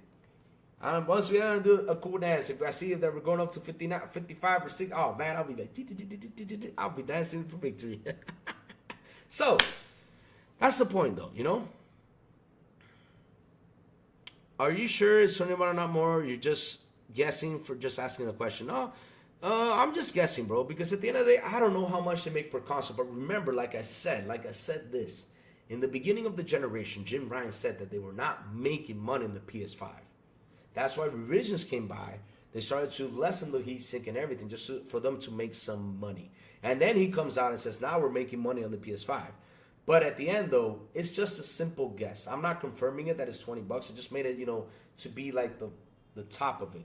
Let's say it's 30 or 20. But at the end of the day, though, Thurham, it's not the hardware. It's not their main goal. They want you to buy the hardware. Yes, you buy the hardware. They make that one time money right there because you just purchased it one time. And after that, oh, I did, David. I'll get to it. I'll get to it, David. And even though you made that one time, what they want you to do is to pay the money on the service and buy software on there because they make more money on the software you buy and the service than what they make on the console. That's where the money is at. That's where money is at. So let me see what David Cohen has to say. Louis, first of all, I had another snowstorm. It was bigger than the last one. I had a lot of temperature drops. Also, a couple of fools sure did. See the great value of Xbox offers. PlayStation didn't show many gains. Wow, damn. Software sales, console sales. Yeah, because, I mean, the thing is, the fanboys just focus. And David, man, make sure you stay safe with all that fucking snow thing, man. I mean, it's crazy that you guys had all those crazy snowstorms. But stay safe. Keep warm, man. Don't get sick. Trust me. I'm sick, and I'm destroyed by being... I'm tired. I've been sick. It's been insane. I'm tired of being sick. But, yeah. They just focus on the console. Like, console is the main priority. It's not. I mean, of course, for Sony, because they make money on it. But again, you buy it one time. That's a one-time. That's the only time. That's the only one time Sony's gonna make that $20 on that console. Now, where do they make the extra money? Like I said, it's in the software and the services. If you buy the games, they make money. If you buy the software, they make money. Taylor Hammer, you're gonna be on Boom Show anytime soon? I'm trying to get my schedule, bro. Because the thing is, my problem has been scheduling. I've had a lot of work, but I'm trying to organize my schedule this year so I can appear at Boom Show, when I can, because it's been an insane schedule, bro. I've had an insane schedule this year, and not only this year, last year too. By the end, it was just crazy. A lot of work, a lot of meetings, lots of stuff, Louis the Go, what's up, Decado? Good morning, Decado. What's up, brother? How you doing? Rockstar, Microsoft, Xbox is saving Sony PlayStation. Now, here's the thing, though. Like I said, we're going business 101 on this, right? I'm not going to go fanboyism, right, with this one. Is Sony... Did Sony make the right moves, to get Xbox games on there? Yes, it was the right move. It was the right move because at the end of the day, Xbox bought two of the biggest publishers out there. They bought Bethesda, which, look, Doom is coming out. Doom is a big game. Elder Scrolls is a big game. All these games that Bethesda has are big. They're big titles, are amazing titles and shit. Why the heck not? Hell, they bought Call of Duty, which was another big one. Hell, why the heck not? Go. I mean, at the end of the day, though, it's the right move because Sony gets 30% cut, Xbox gets a 70% cut. So that's more money for Sony to draw in to keep making the games they can. Because again, Sony never had a plan B or plan C. Like I said in the beginning, Xbox did have a plan B and plan C, and Xbox expanded elsewhere. That's what they did. Now Sony is trying to catch up, but Sony is a little bit too late. But I hope they do catch up. Because in the end, though, chat, we all know we like to console war, right? We like to console war. But this is a business. And if we don't start looking at it as a business, and focusing things like a business, because people are like, why do you talk the business side of things? Because there are a lot of people out there who like to doom and gloom Xbox or doom and gloom PlayStation or doom and gloom, all this. And if you ask me personally, which one is going worse right now? I mean, who has the worst? If let's say I go to a store and say, okay, let me buy a console. People are trying to sell me the PS5, right? Like, yeah, PS5 is the greatest place to game. And if I do my homework out there, I'll be like, man, Xbox got exclusives. Not exclusive, it's got first party lineup. Xbox got a roadmap, and not only that, it helps me save money. Shit. I gotta go, I gotta go for the Xbox. Because at the end of the day, we gotta save the money. I gotta go for the Xbox. So, what does Sony have? What does Sony have that I can say I can jump into it? Right now, first party lineup is bad. The services, I do not like the PS Plus service. I don't like it. It's not favorable for me.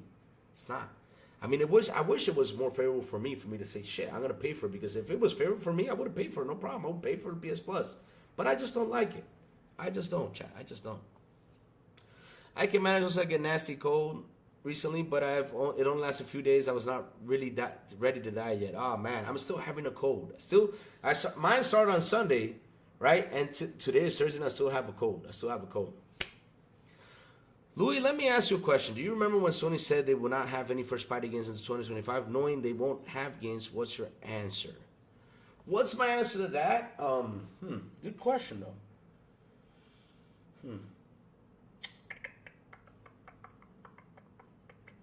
I'll tell you what Sony should do.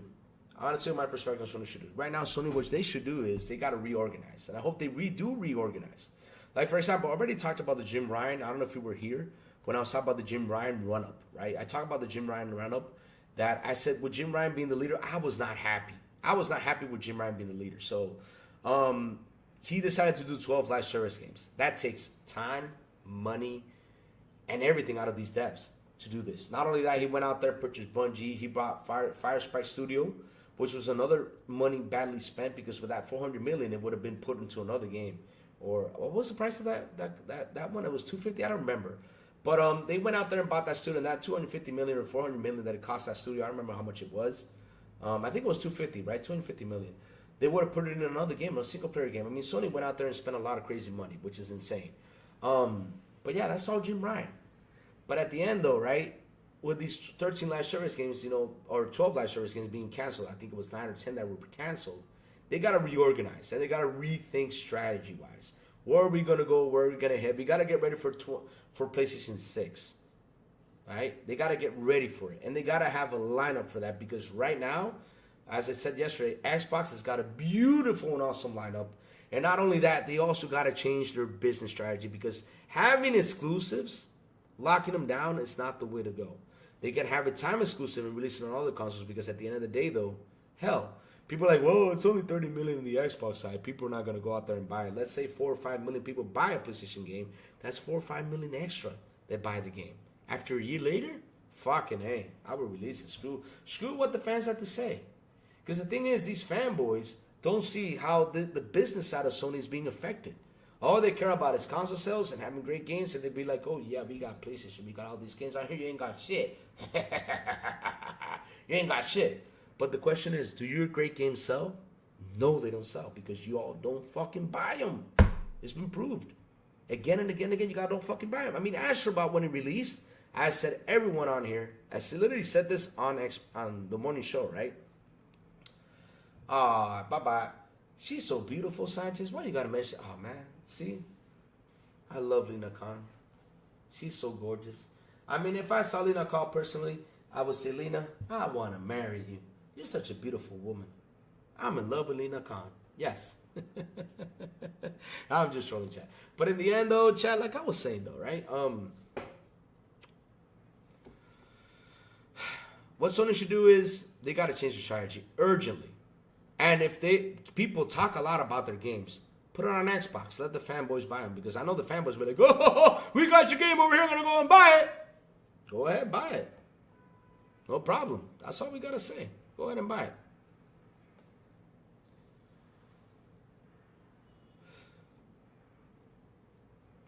That's another thing that when you say people on PlayStation don't buy games. Now, the thing is, though, when I say people on PlayStation, I mean, like, you know, the fanboys comment a lot out there, not only on Twitter, everywhere. They say we buy our games, but it's been proven that they don't. This is why I come out here and say this, you know? Because if you say, like, for example, oh, yeah, these fanboys go out there and they buy 100, let's say, because, look, you got 49 million PS5 users, right? I'm comparing to the chart that was shown a couple months ago. I know that's been updated. I know that has increased, right? But there's 49 million right now active PlayStation users, right? Active right now, PlayStation 5 users. And the 49 million, do you think it's fair that 49 million, only 1.5 million bought Astrobot? Knowing how that game is? Do you think that's fair, though?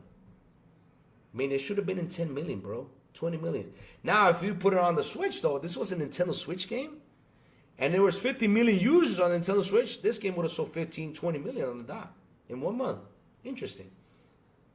But you can't compare Microsoft games that are being bought, that are bought not by the monthly active users, people buying games to compare.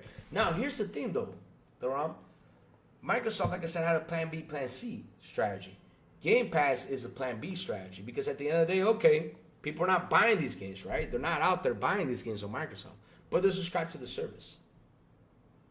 That's 30 million plus. So let's say 5 million, 4 million people play this game. You got 30 million subscribers every month, you know, paying that cha-ching money. Do the math. It's good, you know? But like your shoe this year, honest and your perception. Well, the thing is, like I said, if we go like the fanboy talk, right? Because people don't talk the business side of things. They always like to go the fanboy talk. They're like, yeah, but Xbox is saying PlayStation. I'll be honest with you. Right now in this industry, the way it is, they are all on survival mode. I mean, Xbox could have all the money in the world, but all of them are in survival mode. All of them are. We saw Embracer, how Embracer had to split into 3. Look at Ubisoft, all the problems it has. And also EA, which I'm going to talk about it tomorrow. I'm saving that conversation for tomorrow morning with the Xbox Developer Direct. We're going to showcase it today. We're going to save for tomorrow morning, right?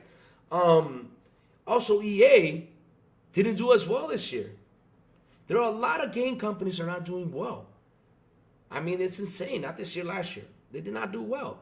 Look at Square, what happened with Square. Square took off the exclusive idea. They said, we're going full third party. Screw this exclusive idea because it's really affecting us and hurting us our sales. It really is, you know? It really is.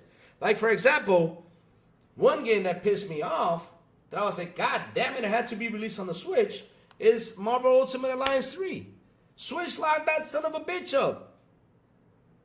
Now, let's see how much it sold. Check this out. Let's see how much it sold. Let's have some fun. All right, Marvel Ultimate Alliance 3 sales. Check this out. Marvel Ultimate Alliance 3, the last number, it said it was 1.6 million copies. Now check this out. Marvel Ultimate Alliance sales total, the first one. So let's see now how much the first one sold. Oh shit, it was even worse. I thought it was good though. It's to be exact, it was 1.2 copies.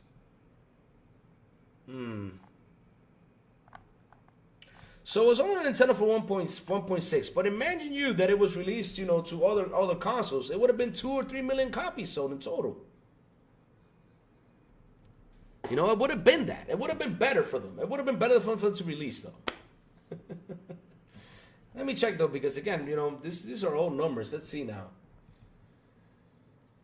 I gotta look for it because sometimes they don't post these numbers. It's hard to find them, but let me see. Marvel Ultimate Alliance total sales. I remember that game sold like crazy. Oh, here we go. I found it. It sold 2.29 million copies. The first one, 2.29 million. Imagine you, 2.29 million in the 360 era. All right, this is the 360 era. Imagine you, if Marvel Ultimate Alliance 3 was released, right, on the Xbox and the PlayStation, that motherfucker would have sold 3 or 4 million. Besides the 1.6 that sold on Nintendo Switch. So that's the thing, though. That's more money for Square.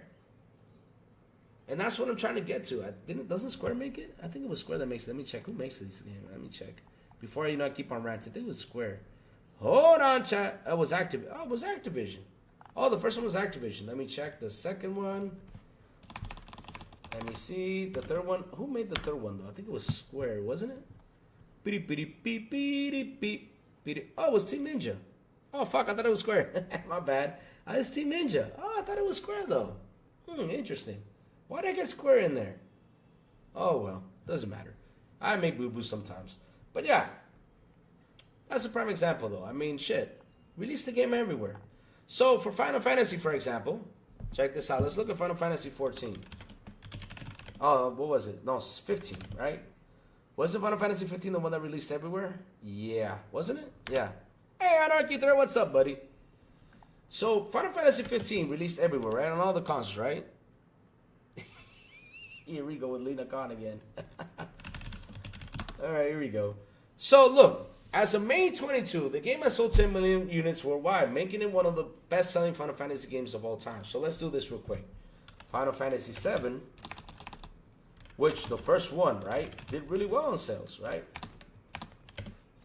Remake total sales. It sold 7 million copies by September 2023. Now, again, if this game would have released everywhere, it would have been up to 15 million by now. 15, 20 million. And it was actually, you know, one of the fastest PlayStation selling games. More than 3.5 million copies in 3 days. That's insane. But imagine if it was released on Xbox. It would have been up to 7 to 8 million during that time. Just on Xbox. It probably would be in 15 right now. So that's the point, though. And now we see the Final Fantasy Rebirth game released these days. Right? Total sales, I think it was like 1.5 to 2 million. But imagine that the first one was successful, the second one didn't do as well because they locked it up. Yep, Final Fantasy Rebirth sold around 2 million copies. There you go, just found it. If it would have been released everywhere, they would have been banking. And that's the big mistake. This is why you can't lock your games in exclusive. Because look, Final Fantasy Remake, right, came out on the PS5 and it's still on the number 7 million by September 2023. And this game released in, when was it? Hold on. It was released in PlayStation 4, I remember. It was released in, hold on, chat, I'm looking for it. Released in December 16, 2021. So it took them 2 years to reach 7 million. 2 years to reach 7 million copies. Insane. So yeah, it's, the whole exclusive thing, you know, sucks. They gotta leave it. Oh, no. It's good, man. I mean, I like answering questions like that because, you know, I like to get technical with this stuff, you know. But I made a boo-boo. I thought it was Square that made Marvel Ultimate Alliance. But again, it's Activision and, I forgot it was Activision and then the last one was Team Ninja. But that game should have released everywhere. It would have sold like crazy. It would have sold like crazy. Point of trying to spin to MS is broke to have to go and have. Okay, let me read this. This is gonna be funny. So when is the show EST? It's gonna be 1 p.m. I'm about to log off. I'm soon getting there. I'm not getting there just yet. Because again, I'm just chilling here at home. Like around like in an hour or so, I'm gonna log off. You know, if you guys have any questions, go ahead because I gotta get ready for the next show. You know, I gotta get ready for that. You know, gotta get more coffee. Gotta make more coffee. You know, gotta make a small cup of coffee to keep on going.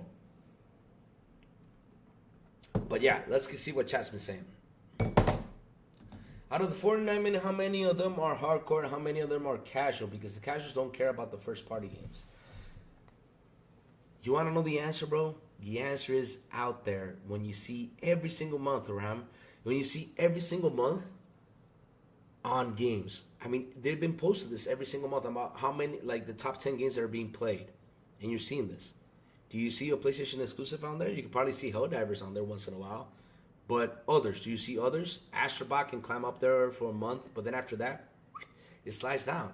All you see them play is Fortnite, Roblox, and Call of Duty, and GTA. That's all you see.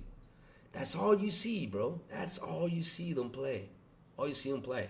So that tells you that the percentage of casuals is really fucking high compared to the, you know, the hardcore, supposed hardcore fans.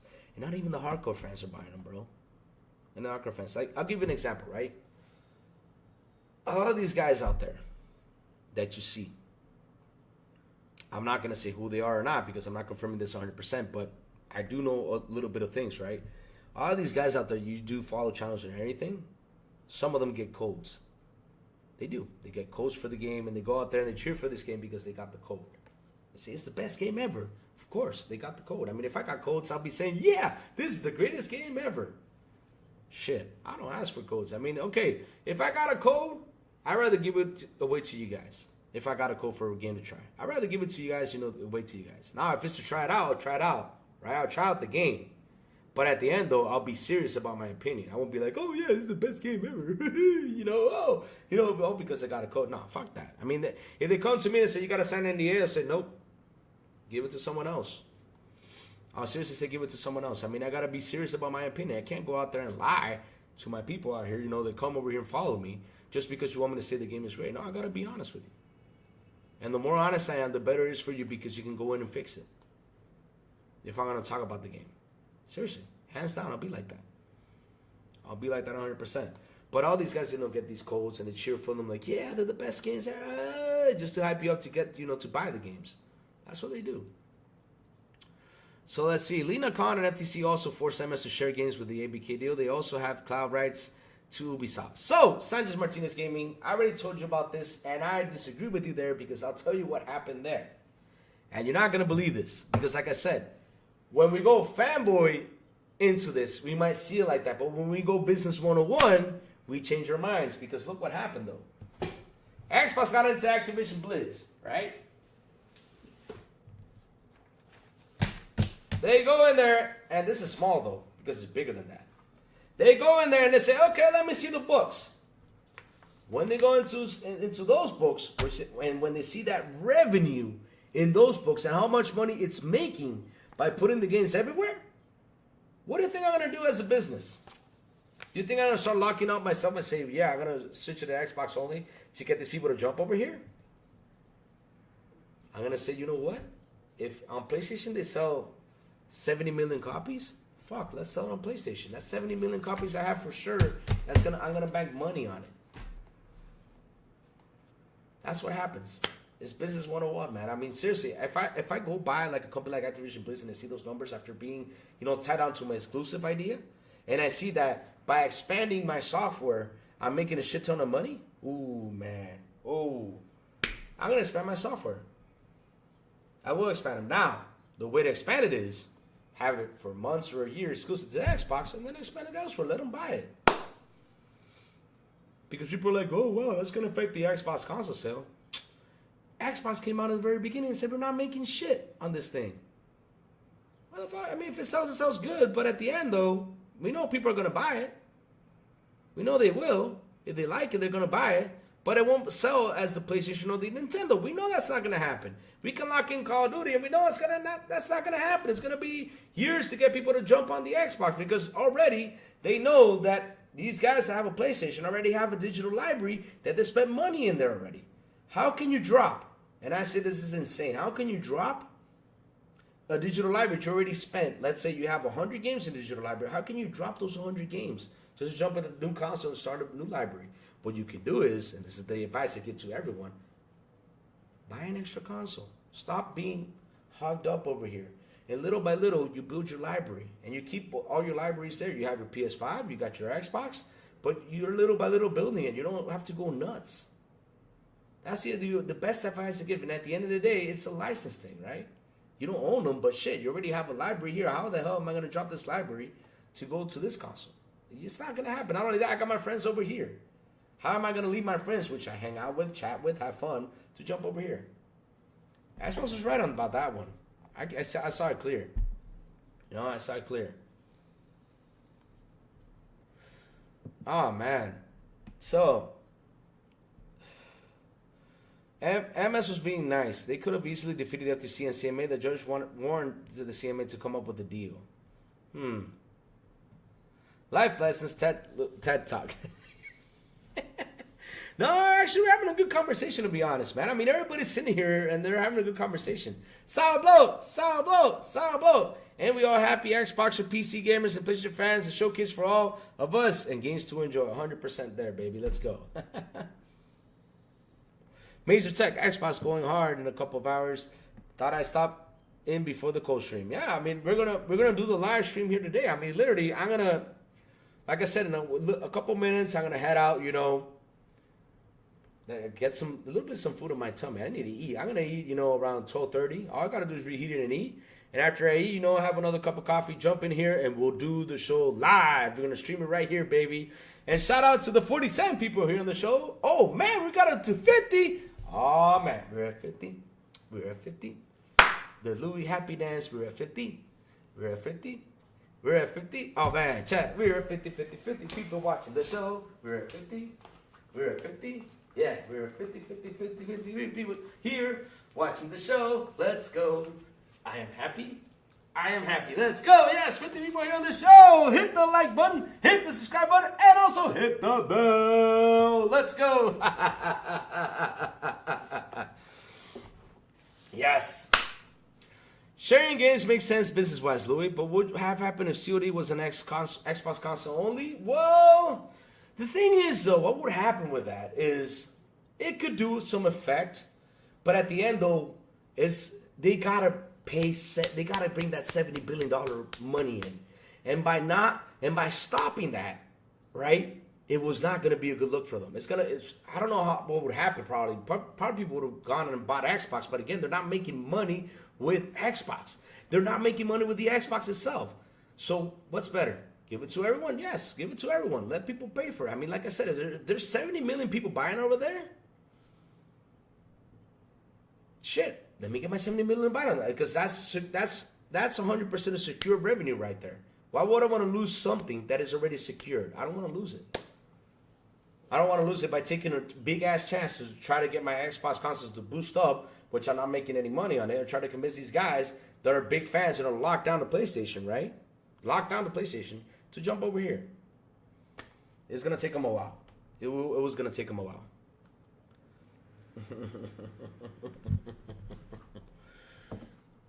And this dance makes me uncomfortable, Louis. I didn't. I just moved side by side. I just move my arms. Yeah, move my arms. Move my arms. Fuck. Am I gonna get clipped by this, Silent? Yes, I'm gonna get clipped by this. Yep, I'm gonna get clipped by this. 100%. I think a lot of us doing cold streams. I think I gather all reactions this week. All right, we're gonna have fun, Major Tech. 50 is big. Yes, I'm happy, man. I'm happy. It's been a while. I wanted to get to that goal of 50. Now we got to get to 60, and then we got to get to 70, 80, 100. But remember, try to take it slow because, I read all your comments, I don't want it to be insane. Oh, man. Oh, man. I think I just go see. I think so. I agree with you, Dolan. That's a good game to release everywhere. But again, though, release it first on your console. Have a little exclusive time, and then release it everywhere. Shit. The end, though, people are going to buy it. That's what we want. We want people to buy it so they can bring up that revenue to continue on to deliver us great games. And Microsoft is getting big-ass revenue. I mean, even Matt Piscatella came out there and said, well, Phil Spencer is bringing them a lot of money. Incredible. He is bringing them a lot of money, which is insane. You think MS should show a PS5 logo today at the end of the Doom review? Why not? Show it. Now, the thing is, you guys are going to say, well, PlayStation doesn't do it. They're idiots. They need to stop doing that. I don't know what their point is by doing that. They're stupid by doing that. They're stupid. You're 50. Happy birthday, Louis. How am I 50? Shit, damn. You put 9 years on top of me? Damn, man. Ah, crap. Now I'm old now. They should. I mean, the thing is, like I said, look, the console war thing is out of date. I mean, we already saw what happened these past couple of days, guys. I mean, these fanboys are defeated. They are not. They've been actually defeated ever since Jim Ryan left and took the stocks out. I mean, for me, that was the end game right there because I knew from that point that PlayStation was right then and there, which worries me because at the end of the day, though, right? I don't want PlayStation to go. I do not want that for PlayStation. Ever. I do not want that for PlayStation. Hands down, I don't. I don't want that from PlayStation. Never. I don't want that. But shit, I knew it was gonna blow up because when I saw this man take off, right? He resigns.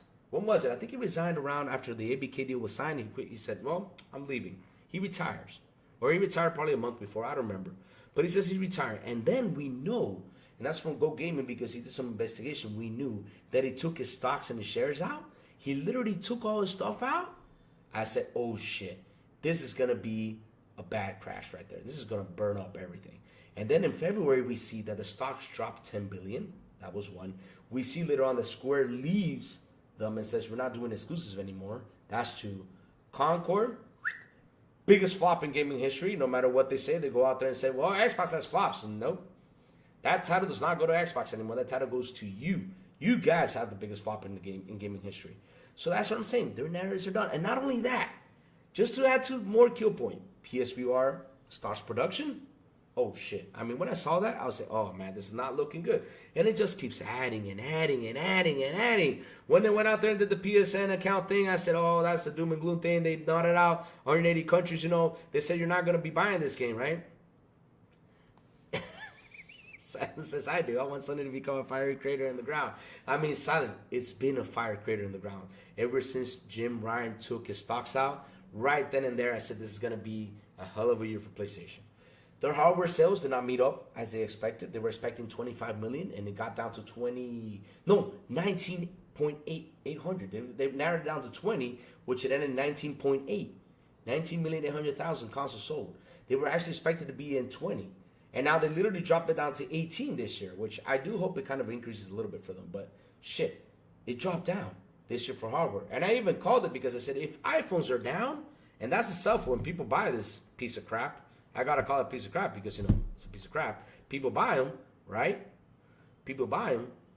And it's down 10%. I said, these consoles are going to have massive, you know, on hardware sales are going to go down right away because this is important, right? So, like I said, it was an awful year for the industry, but Sony had the worst, one of the worst years of all time. No first-party title games except for Concord, which, like I said, blew up on their faces. Astrobot came out, didn't sell as well as, you know, I wanted it to be. I said, buy it. Let's sell 10 million copies.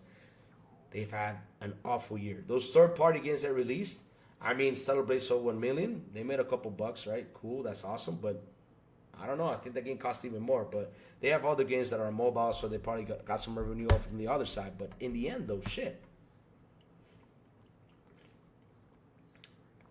I don't know why this thermos spews water on my shirt all the time. I gotta fix this thermos thing. But in the end, though, chat, right? Sony's had a rough-ass year. And now, starting this year, the beginning of this year, just starting this year, chat, starting this year, you got Shuhei Yoshida retiring. A big guy on PlayStation said, no, I'm out. Not retiring, he's leaving. He said, I'm done, I'm out, I'm leaving. He left PlayStation 30 years. And the very next day, he comes out and says this. In order for you to get new IP, you got to buy the remasters. That's it. That was just the kill point for PlayStation. That's it. And the sad part about this, chat, the remasters and remakes are last-gen games. Now, if they, like I said, would have brought up shit, you know, they would have brought up SOCOM, Twisted Metal, something like that, then that would have been a good remake or something. I don't know. It would have been something perfect for them. But no. No, or a live service game at least, you know. But no. They decided to bring last-gen games. Like, for example, let's talk about the blockbuster titles. It's like, okay, let's get Horizon remastered. Chat, I got a question. Who in the blue hell asked for a Horizon remastered? Why in the hell you spend money research on that shit? And another one, chat. Here's another one. The Last of Us remastered? For what? Spider-Man remastered? For what? I mean, seriously, for what? You should have focused that money. If you don't add that money of all you spend on the remasters and remakes you all spent in there, you could have made a new game. Today, Xbox One announced their PlayStation. No, said Lord. We do not want that. No. I mean, if they do announce that, I will not be a happy guy. Because at the end of the day, I need competition. To be honest, both sides were down, but when you say one, it makes the one side looks bad, but not my show. No. Because here's the thing, though. I'm talking about fanboy perception. I mean, I'm talking about the whole fanboy perception on how they go out there and they talk PlayStation like it's the best thing on earth, and us knowing how PlayStation has been just going down really bad. And right now, it's like I always say, PlayStation has two problems, right, that they need to fix. And those two problems are the fans and the media. They need to be on there saying, PlayStation, what are you doing? Like, they are so harsh on Xbox that they don't focus on PlayStation. All they do is they try to lighten up PlayStation, and we know PlayStation is trouble. And they need the media to be on top of it, saying, PlayStation, what are you doing? We need a new game. We need this. Go ahead and deliver it. Fans need to change the way they think about PlayStation and say, PlayStation, what are you doing? Fuck, do something. They don't. They stay quiet. They applaud everything they do, which is sad. Well, when Xbox screws up, we're out here saying, man, Xbox, you screwed up. You got to fix it. PlayStation fans say, oh, no, PlayStation, you're good. Keep going. Shit.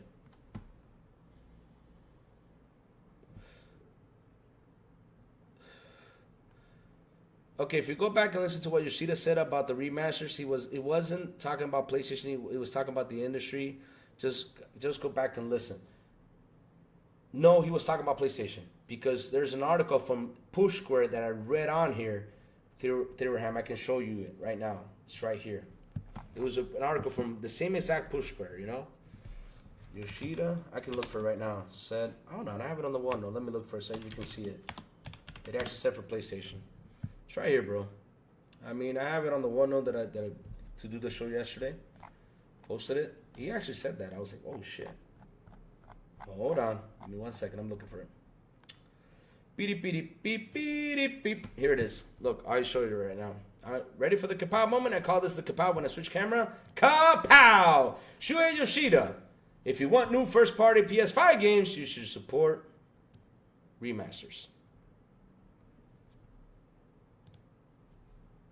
You can't lie, bro.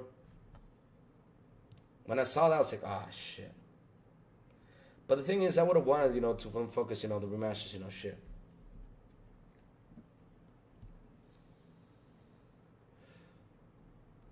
All the remasters, but Xbox has not been focusing a lot on remasters. They've been focusing a lot on doing new games. Like, for example, look, they took a risk with Indiana Jones, which is awesome. I'm happy for Indiana Jones. Starfield was another risk. We also have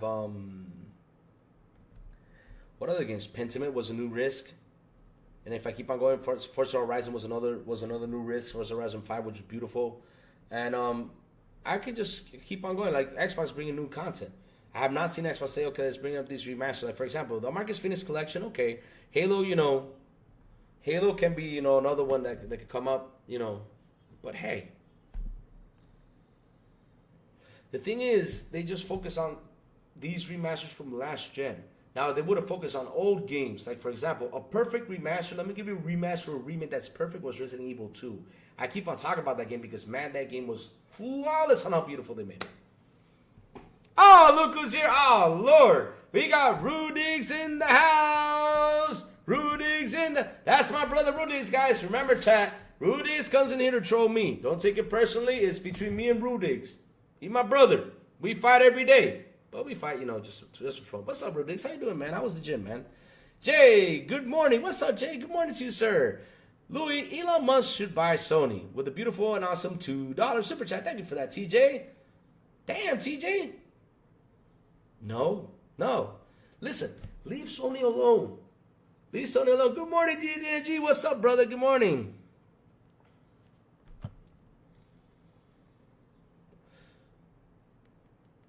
Yeah, I know. Listen, that's the point. I mean, the point is, I said this before. The fans, like if we go into fanboy talk, right? Theor Ham, if you go into fanboy talk, I mean, fanboys are saying that Xbox is saying PlayStation. But to be honest, though, it's a win-win situation on both sides. PlayStation is getting some money in from these great games that Xbox is throwing out because Xbox has become a big publisher. They're throwing out great games. PlayStation is getting money in, and at the same time, Xbox is getting money in too.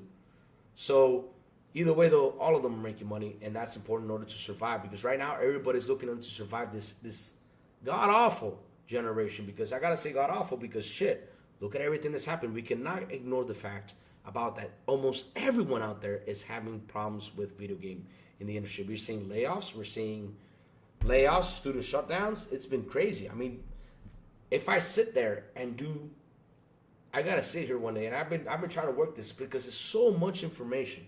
Right, I gotta work this about last year. How many layoffs happened? How many studio shutdowns? You guys will be with your mouth open. Or if I started from the beginning of the generation to now, you guys will be with your mouth open and say, "Damn, there's been a lot of studio shutdowns." Like I said, Embracer had to divide itself into 3.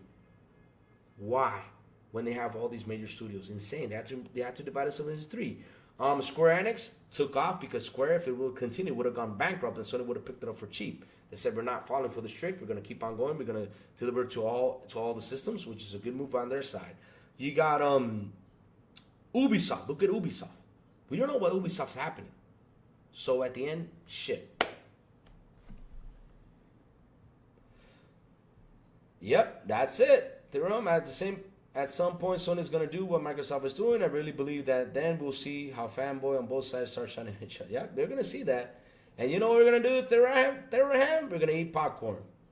When all that stuff happens, we're going to eat popcorn, that's all. I'm cooking but turning in. Oh, man, what you cooking today, man? I'm hungry, bro. I need to go eat soon. I'm hungry. I need to go eat soon before this showcase, man. I got an hour and 30 minutes left to go. Let's go. I mean, I got, a couple more minutes to hang out the show, just with you guys because we're having a good conversation. I love having a good conversation. So, remasters coming on Xbox side, bro, I have the same energy. I mean... And if they do go, you know what's going to be funny? People are going to buy them. They're going to play them. They're going to buy them. They're going to play them. And again, if it sells 2-3 million, that's 2-3 million extra Sony's getting. So that's a good thing. Dodgeman Gaming question. When is Phantom Blade Zero supposed to come to Xbox? I do not know, bro. I do not know. That game looks good, though. I mean, I saw that game. I was amazed. I was like, man, these guys pulled through. But again, this is a cinematic trailer. It says it was captured on the PS5. I'll wait till it releases. I don't trust this.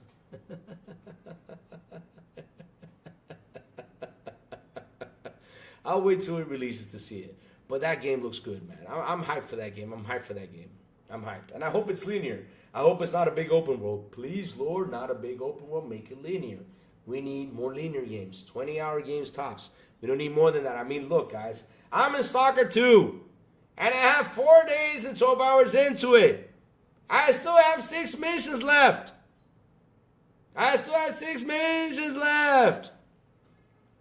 Sony gonna money had it? I don't think Sony's gonna money had things right now. Sony needs money.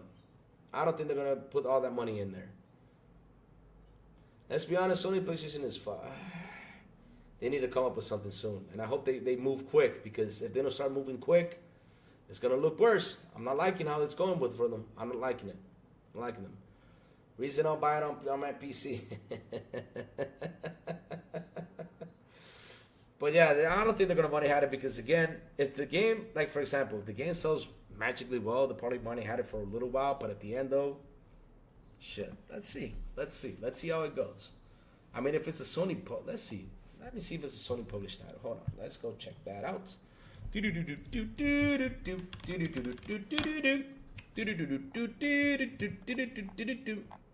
Charging my attack. Let's see if I can find it. So it's going to man-hand it because that's all they have. Oh, man. I don't know.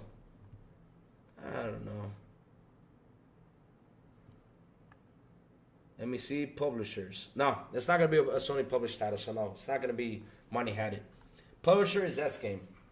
So developers are S-Game Game Technology Hong Kong Limited, and the publisher is S-Game. So it's not going to be money had it for Sony. They're probably going to have the exclusive for a while. They're probably going to release it later on for Xbox. When? We don't know. We'll see. Their first party won't have anything until the launch of PS6. That's the thing, though. Because, man, in order to get these games out there, to restart, reboot, to get games out there, it's going to be crazy. I mean, I don't know how Sony's going to do it. Shit. I don't know. I mean, we were just talking about that last night. And not only that, dude, you have the biggest game that's coming out this year. I mean, if it comes out this year, everybody's going to be affected. I mean, you got Microsoft's going to be affected. Everyone's going to be affected. That's going to be GTA 6. GTA 6 releases, everybody's going to be playing GTA 6. That's going to be, woo! Call of Duty is going to be, all these guys are going to be affected. Everybody's going to be playing GTA 6. I'm even one that's going to be playing GTA 6. That game is going to affect pretty much everyone. It's going to be crazy. It's going to be crazy. Now, will Sony get the marketing rights like how people are saying? I don't know. That's a lot of money Sony's got to put in there to get the marketing rights to GTA 6. Because those guys, whew, they're expensive as hell. And I don't think they can get the marketing rights, though. Because, I mean, Rockstar doesn't need it. They don't need that marketing rights money. I mean, Rockstar doesn't even need to drop into Game Pass, so... With their GTA 6, you know, I don't think, unless Microsoft goes in and says, here, let's give you $5 billion, and hell yeah, you know, they can drop it in the Game Pass, but I don't think Microsoft will give them, you know, $5 billion to drop that game to Game Pass, though. So let's see. They know they've money hats look bad for them and bad for the devs. They're not going to say it is. Well, it is bad for them because at the end of the day, look how many devs have been affected. Like I said, look for example, look at Godfall, right? Godfall. Prime example being exclusive for Sony for a while.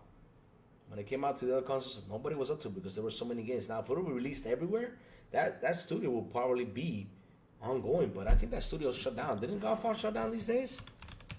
Let's see. It shuts down. It got disbanded. Godfall developer console player has reportedly shut down. Was not formally confirmed by the studio. PlayStation Lifestyle allegedly spotted and verified a post on LinkedIn that stated the studio had disbanded after a partnership with Jacolyptic fell through. There you go. Disbanded. So keeping your games exclusive, it should be exclusive for a while, but not forever. But at the end of the day, though, it's like I always say, there's so many games right now. I mean, it's like how I tell everyone, right? Like, people are like, oh, man, the Xbox not releasing this game. Take your time. We have so much to play.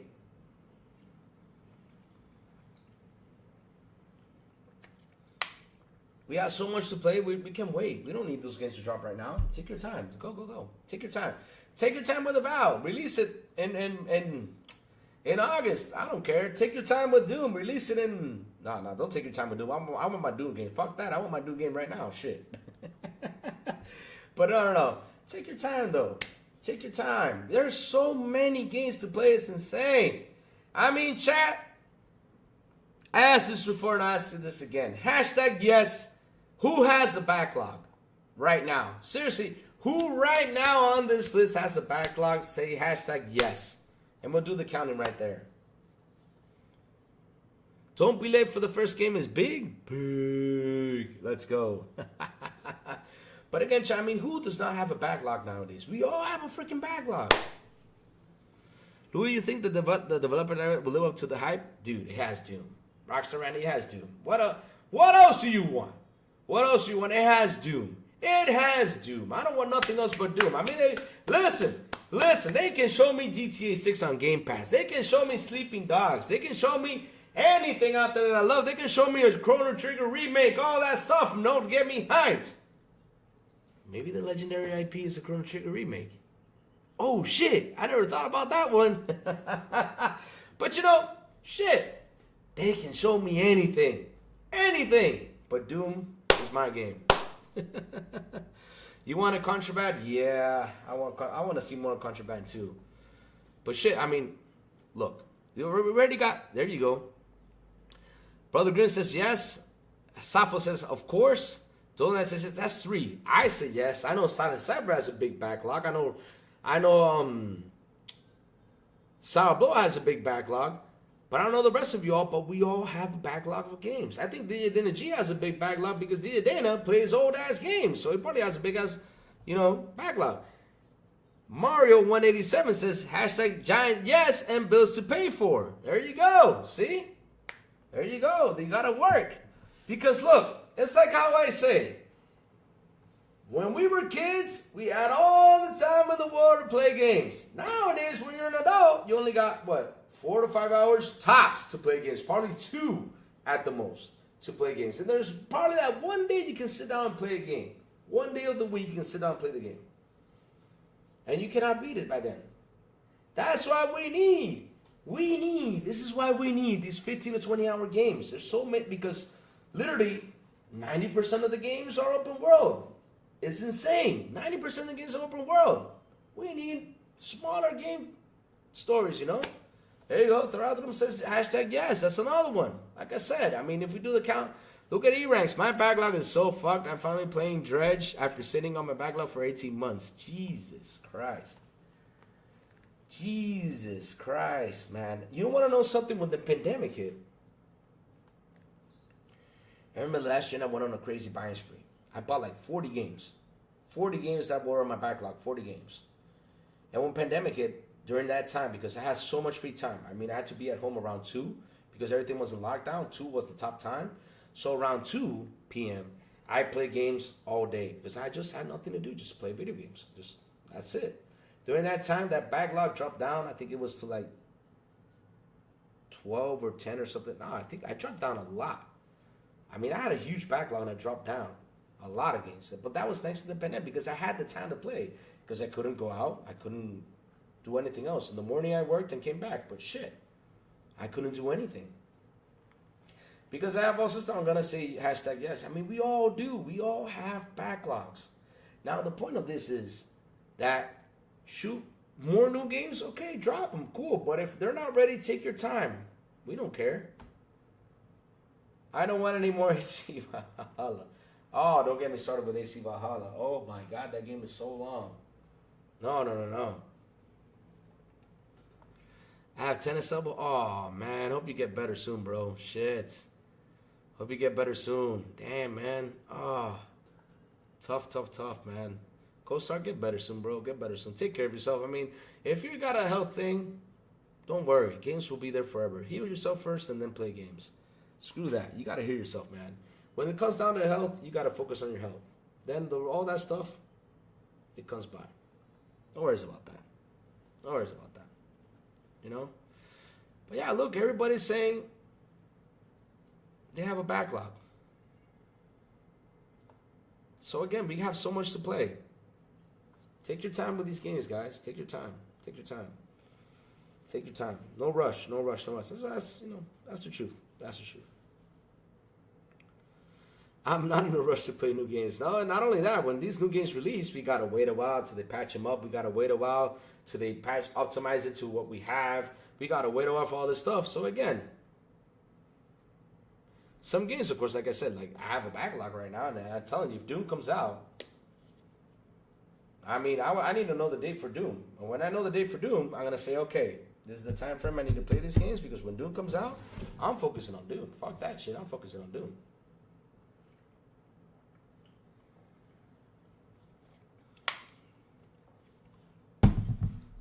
When I was born, we had a rope to play with. No such thing as video games. Really, Brothers Green? Wow. Wow. I mean, we went outside. We did a lot of stuff back in the day. I mean, I did sports. But in the end, though, I mean, there was, during the week, even though I came back home, I did my homework, and then I had hours to play. Because I didn't have nothing else to do. Until you get to the teenage years, when you start dating, going out, going to the movies and everything, you know, now you got a girlfriend, you know, things start to change. Mentioned that game too long, and every section has 10 hours arc. What are you even talking about? Let me see. Oh, Valhalla? Oh, shit. That game's so long. Not only that, you level up so easy. The bad guys become too easy. I mean, when I was in AC Valhalla, I leveled up to like level 160. When I went to go fight the guys that were on level like 20 or 30, all it took me was 2 slashes. Like, why the hell am I playing this game? This game got boring for me. Right then and there, got killed. This weekend I think I played more Switch than anything. Really? Damn, that's awesome. That's awesome. I even have a Switch. I have a PS5. I have an Xbox, a PC. And my Xbox has got me busy. Seriously, I mean, I don't even look at the other consoles. I mean, it's the truth. The Xbox has got me busy with Game Pass. It's busy, and not only that, I have my library on there, so yeah.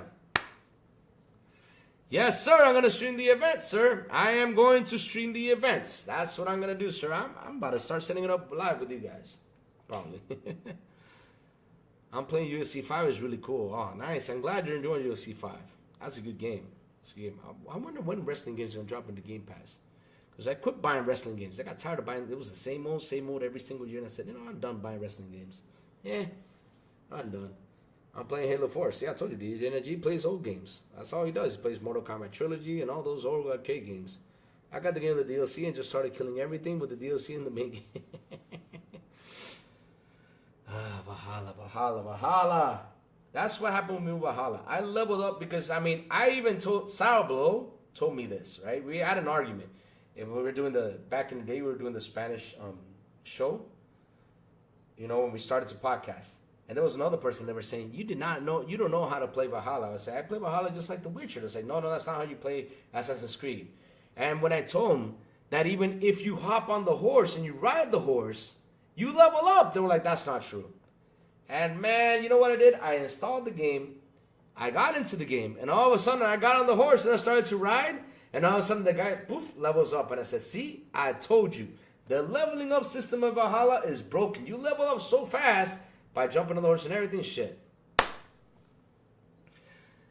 What was her name? Cy Botham. Is these Cy Botham? Did I say right? Cy Botham? Good morning, welcome to the show. Make sure you hit the like button, hit the subscribe button, and also hit the bell, sir.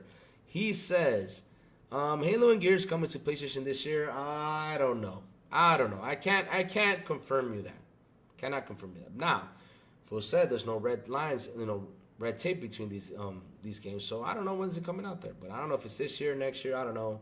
And to be honest, when it does, welcome and get ready, because we're gonna whip your ass. We're gonna be chasing you in Gears, chasing you with that chainsaw, so you better be hiding, bro. We're gonna chase you down. I'm just trolling you, man. Only game I play on PC is Flight Sim 2024. Nice. Moderators, I guess this guy's, see, this is what I talk about these fanboys. They come in here trying to cause commotion. PS5 outsells Xbox consoles, make then 3-1 worldwide. Okay, cool. I'm happy for you. But you're losing everything. What's your point? Wow, you sold the console. Wow, amazing. How's your content? How's your games? I mean, don't get me on your tail, man. We had a peaceful show today. Now you want me to chase you down. Shit. There you go. And Xbox is still making 20 billion plus. Damn, sickle cells. Oh, man. Sickle cells. Sickle cells.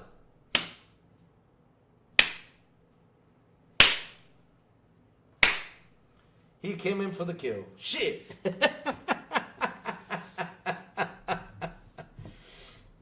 Oh man, oh man, oh man, oh man. They can't do nothing about it, Mario. I mean, like I said, Mario went into the ABK deal, and when Microsoft went into the ABK deal, they saw this. PS5 Pro, that was, oh my god, oh dear lord, moderators. This guy's okay. You know what? I'll get him punished. Hold on, where's my YouTube? Let me go in there and punish this guy. Yeah, kick that pony out of here, man. It's causing commotion. Let's put user in timeout. There you go. You need to chill out, dude. And it was me who did it. Hey, what are we doing? Oh, my boy Lemon in the house. What up, Lemon? Lemon, what you doing? What you doing, Lemon? What you cooking, Lemon? What you cooking for this Saturday, Lemon? Go ahead, tell everyone what you cooking, Lemon. What is my brother Lemon cooking for Saturday? Lemon's always cooking something, guys. I don't know what the hell he cooking, because sometimes he jumps in the parties and says, "Oh, I'm cooking something for Saturday," but doesn't tell me. And that's kind of mean, though. You should tell me some stuff, you know? Shit, he's always cooking something. But Lemon, go ahead, tell everyone what you cooking for this Saturday, bro. How you doing, bro? How you doing? Safo, 18-20% of those were sold, were never turned on. Laugh out loud, just saying.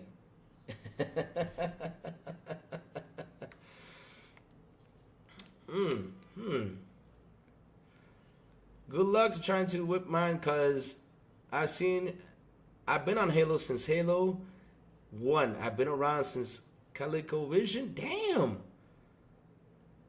ColecoVision. Holy shit, that's a long place. Exactly, Brother String. That's what you gotta do. Show respect. I mean, if you want to come in here and have a good debate, I'm available for a good debate, but not crazy fanboy talk. I had the PS5 Pro shit. Man, Lemon, I don't get it. Lemon, you know what we need to do, Lemon? We need to get them an Xbox so they can be happy, Lemon. If we get them an Xbox, they're going to be happy. Get them an Xbox with a 1 year's Game Pass subscription, they're going to be happy. You know, shit. That's the only way they can be happy.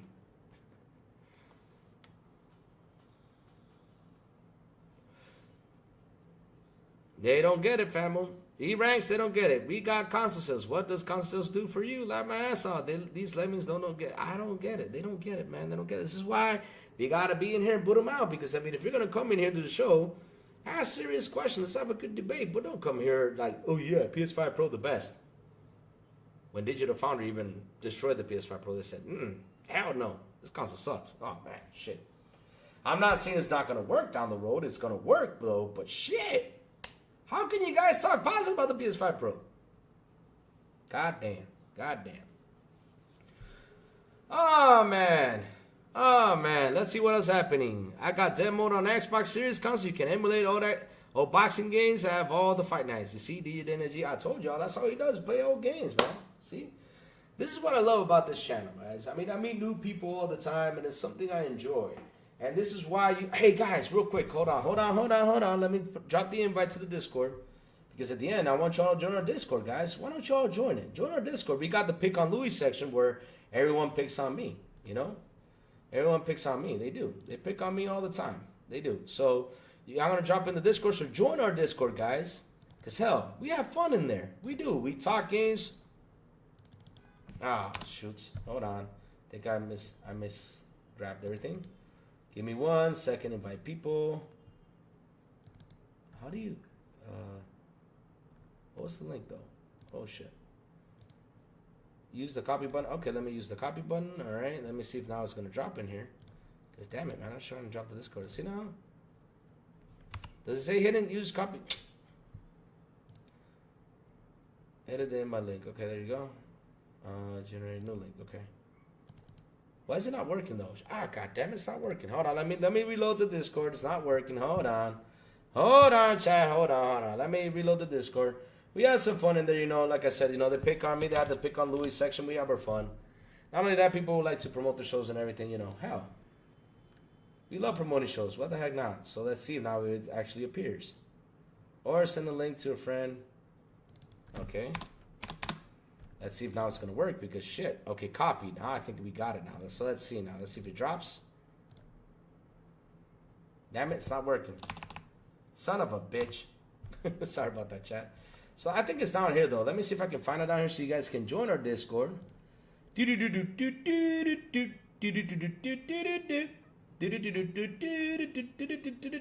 don't have it on here. Shit.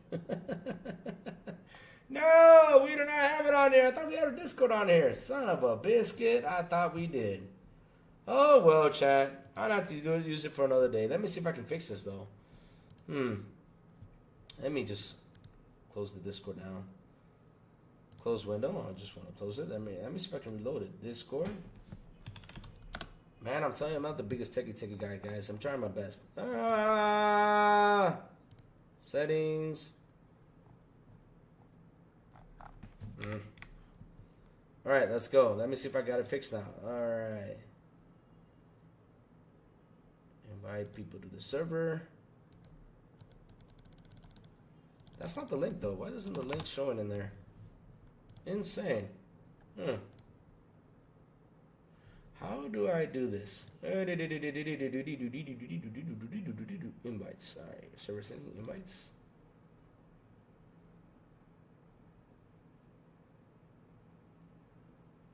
I don't know. Weird. I don't know what's happening. Oh, Lord, chat. I don't know what's happening, though. It's weird. I can't invite people to the server today. Crazy stuff. Crazy stuff. Let's do it again and see if now it's going to get the link, though. Let me try it again. Let's see if it's going to post it right here. If it doesn't, then that's up. I give up. Nope, it's not going to work. So, we'll do it tomorrow. We'll figure it out tomorrow. I think Discord's having a problem today. Probably so. But, yeah, chat, I mean, you're always trying to war. Yes, sir. You know what? Chat, I think it's time for me to head out. I mean, I should go eat some food and then, get ready for the show today. What do you guys think? I'm going to set up the stream right away. The Pro isn't bad. You get 2 terabytes of storage, and most games I tried does show improvement. That's good. But again, like I was saying, though, Safo, about the PS5 Pro, it's going to work along the way, but it's not going to be the godforsaken savior like these guys were spelling it out. And not only that, $700 is a lot, and I do mean a lot of money for a Pro. It's a lot of money for a console, I'm sorry. Especially for what it does. I mean, we got to wait till they decide when they want to put the games to be PS5 Pro enhanced. I mean, that's crazy.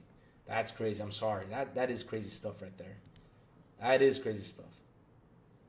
That is crazy stuff. So, yeah, at the end of the day, though, nope. I just keep to my Series X and my PS5.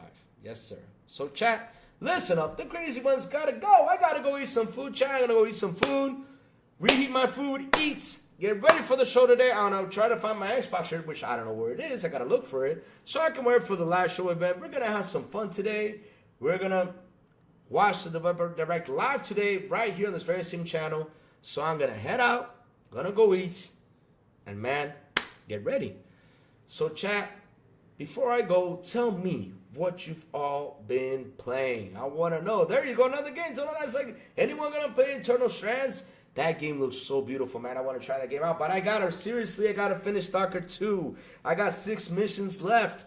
God damn, Stalker, I need to finish Stalker 2. 6 missions left. I gotta finish it, man. I gotta finish Stalker 2. I gotta finish this thing. Oh my God, that game takes me time. Love that game. And man, Chad, thank you all. 50 people today, 50 people today is beautiful. Remember, guys, hit the like button, hit the subscribe button, also hit that bell.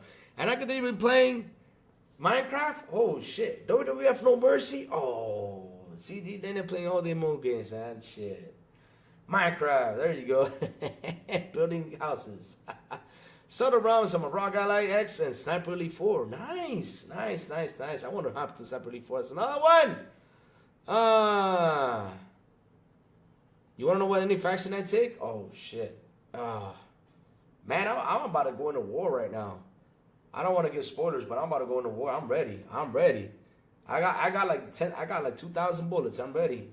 I'm ready to load out, man. I got a big ass machine gun, like an N60 type machine gun. I'm gonna be tearing it up in there, man. I'm not going to be using the shotgun. I'm just going to use that damn gun. It's got 200 bullets. I'm shooting everything up.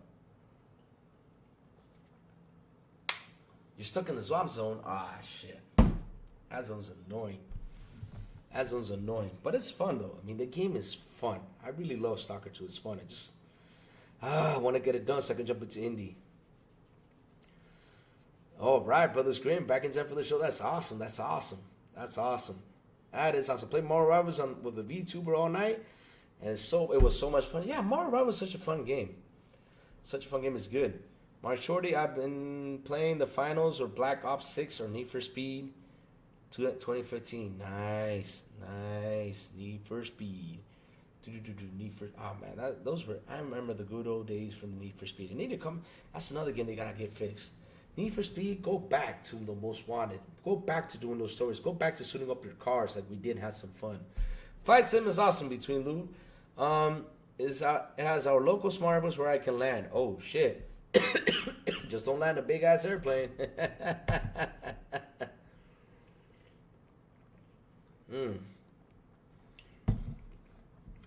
There's this one place, Sanchez. I gotta look for it. I remember I saw a video. It's interesting though, Sanchez. There's a video out there about there's a place where it's really hard for pilots to land, and it takes a really skilled pilot to land. I think it's around Thailand or something. I gotta look for it. Once I find it, I'll tell you what that airport is, so you can try to land a plane there. Rain G forces I have to finish Indiana Jones. I have to start and finish Indiana Jones, so it's gonna be a while for me. We got Unveil coming out in 20 days, man. Unveil! 20 days. Fucking A. I want Midnight Club back. Who does not want Midnight Club back? We want those type of games back. We miss those story games. They were so much fun. Best time in the world, man, back in the day. Best time in the world. Best time. Oh, man, chat. Again, thank you all for reaching 50 today, man. You guys rock. You guys are awesome. Super proud that we finally reached the goal. I was waiting for to reach 50 people here on the show, man. I love you guys to death. And thank you all for subscribing, hitting the like button, man, and everything. Thank you all for the super chat, memberships, everything, man. I love you guys to death. And chats. Sony needs to bring back the SOCOM days or games like NBA or NFL Street or Def Jam. Damn, Mark Shorty. Damn. NFL Street. Remember that NBA Street, NFL Street? Those were the days, man. FIFA Street was also good. And Def Jam Vendetta. Oh, baby, those games rocked on. Hell yeah. Now we got to... we need Def Jam Vendetta. Now we got... What's this guy's name? There's like a beef going on out there. I think it's between Drake and someone else. This is the time to bring back Def Jam. Drake has got a beef with someone else. I don't know who it is. But man, you Drake facing off everyone out there, man. And let's make it... Nah, I was going to say something, but it was going to sound horrible. Oh, man. Need for Speed on it. Oh, that game is so beautiful. Microsoft buys Sony? Oh, Lord. That happens, man. It's gonna become a monopoly. I don't think that's gonna happen, but let's see. Right now, we're in the never say never generation. Things are changing too much. So, chat, hit the like button, hit the subscribe button, and also hit that bell so I can tell you when XBI content comes on. And guys, have a beautiful, and an awesome Thursday, and as always, I will see y'all on the Xbox International Podcast at 7 p.m. ET with Sourblow, the Big Plume, and Silent Cypher right here in this very same YouTube channel. And if they invite me, they don't, XPI in Espanol at 7 p.m. ET with Captain Elvis, Eternal Shaddai, Metal Berserker, and Alien Cita. And last but not least, Good Morning with Crazy Luke Gaming from Mondays to Saturdays when I send the signal over there on Twitter or Discord or right here on YouTube. And that's why you gotta hit that bell so you can know when the crazy one comes on to talk about what's happening in the gaming news world. Chat, I will see y'all pretty much in an hour. So get ready. We got the Xbox Showcase. Love y'all, and I will see y'all in a bit. Bye-bye.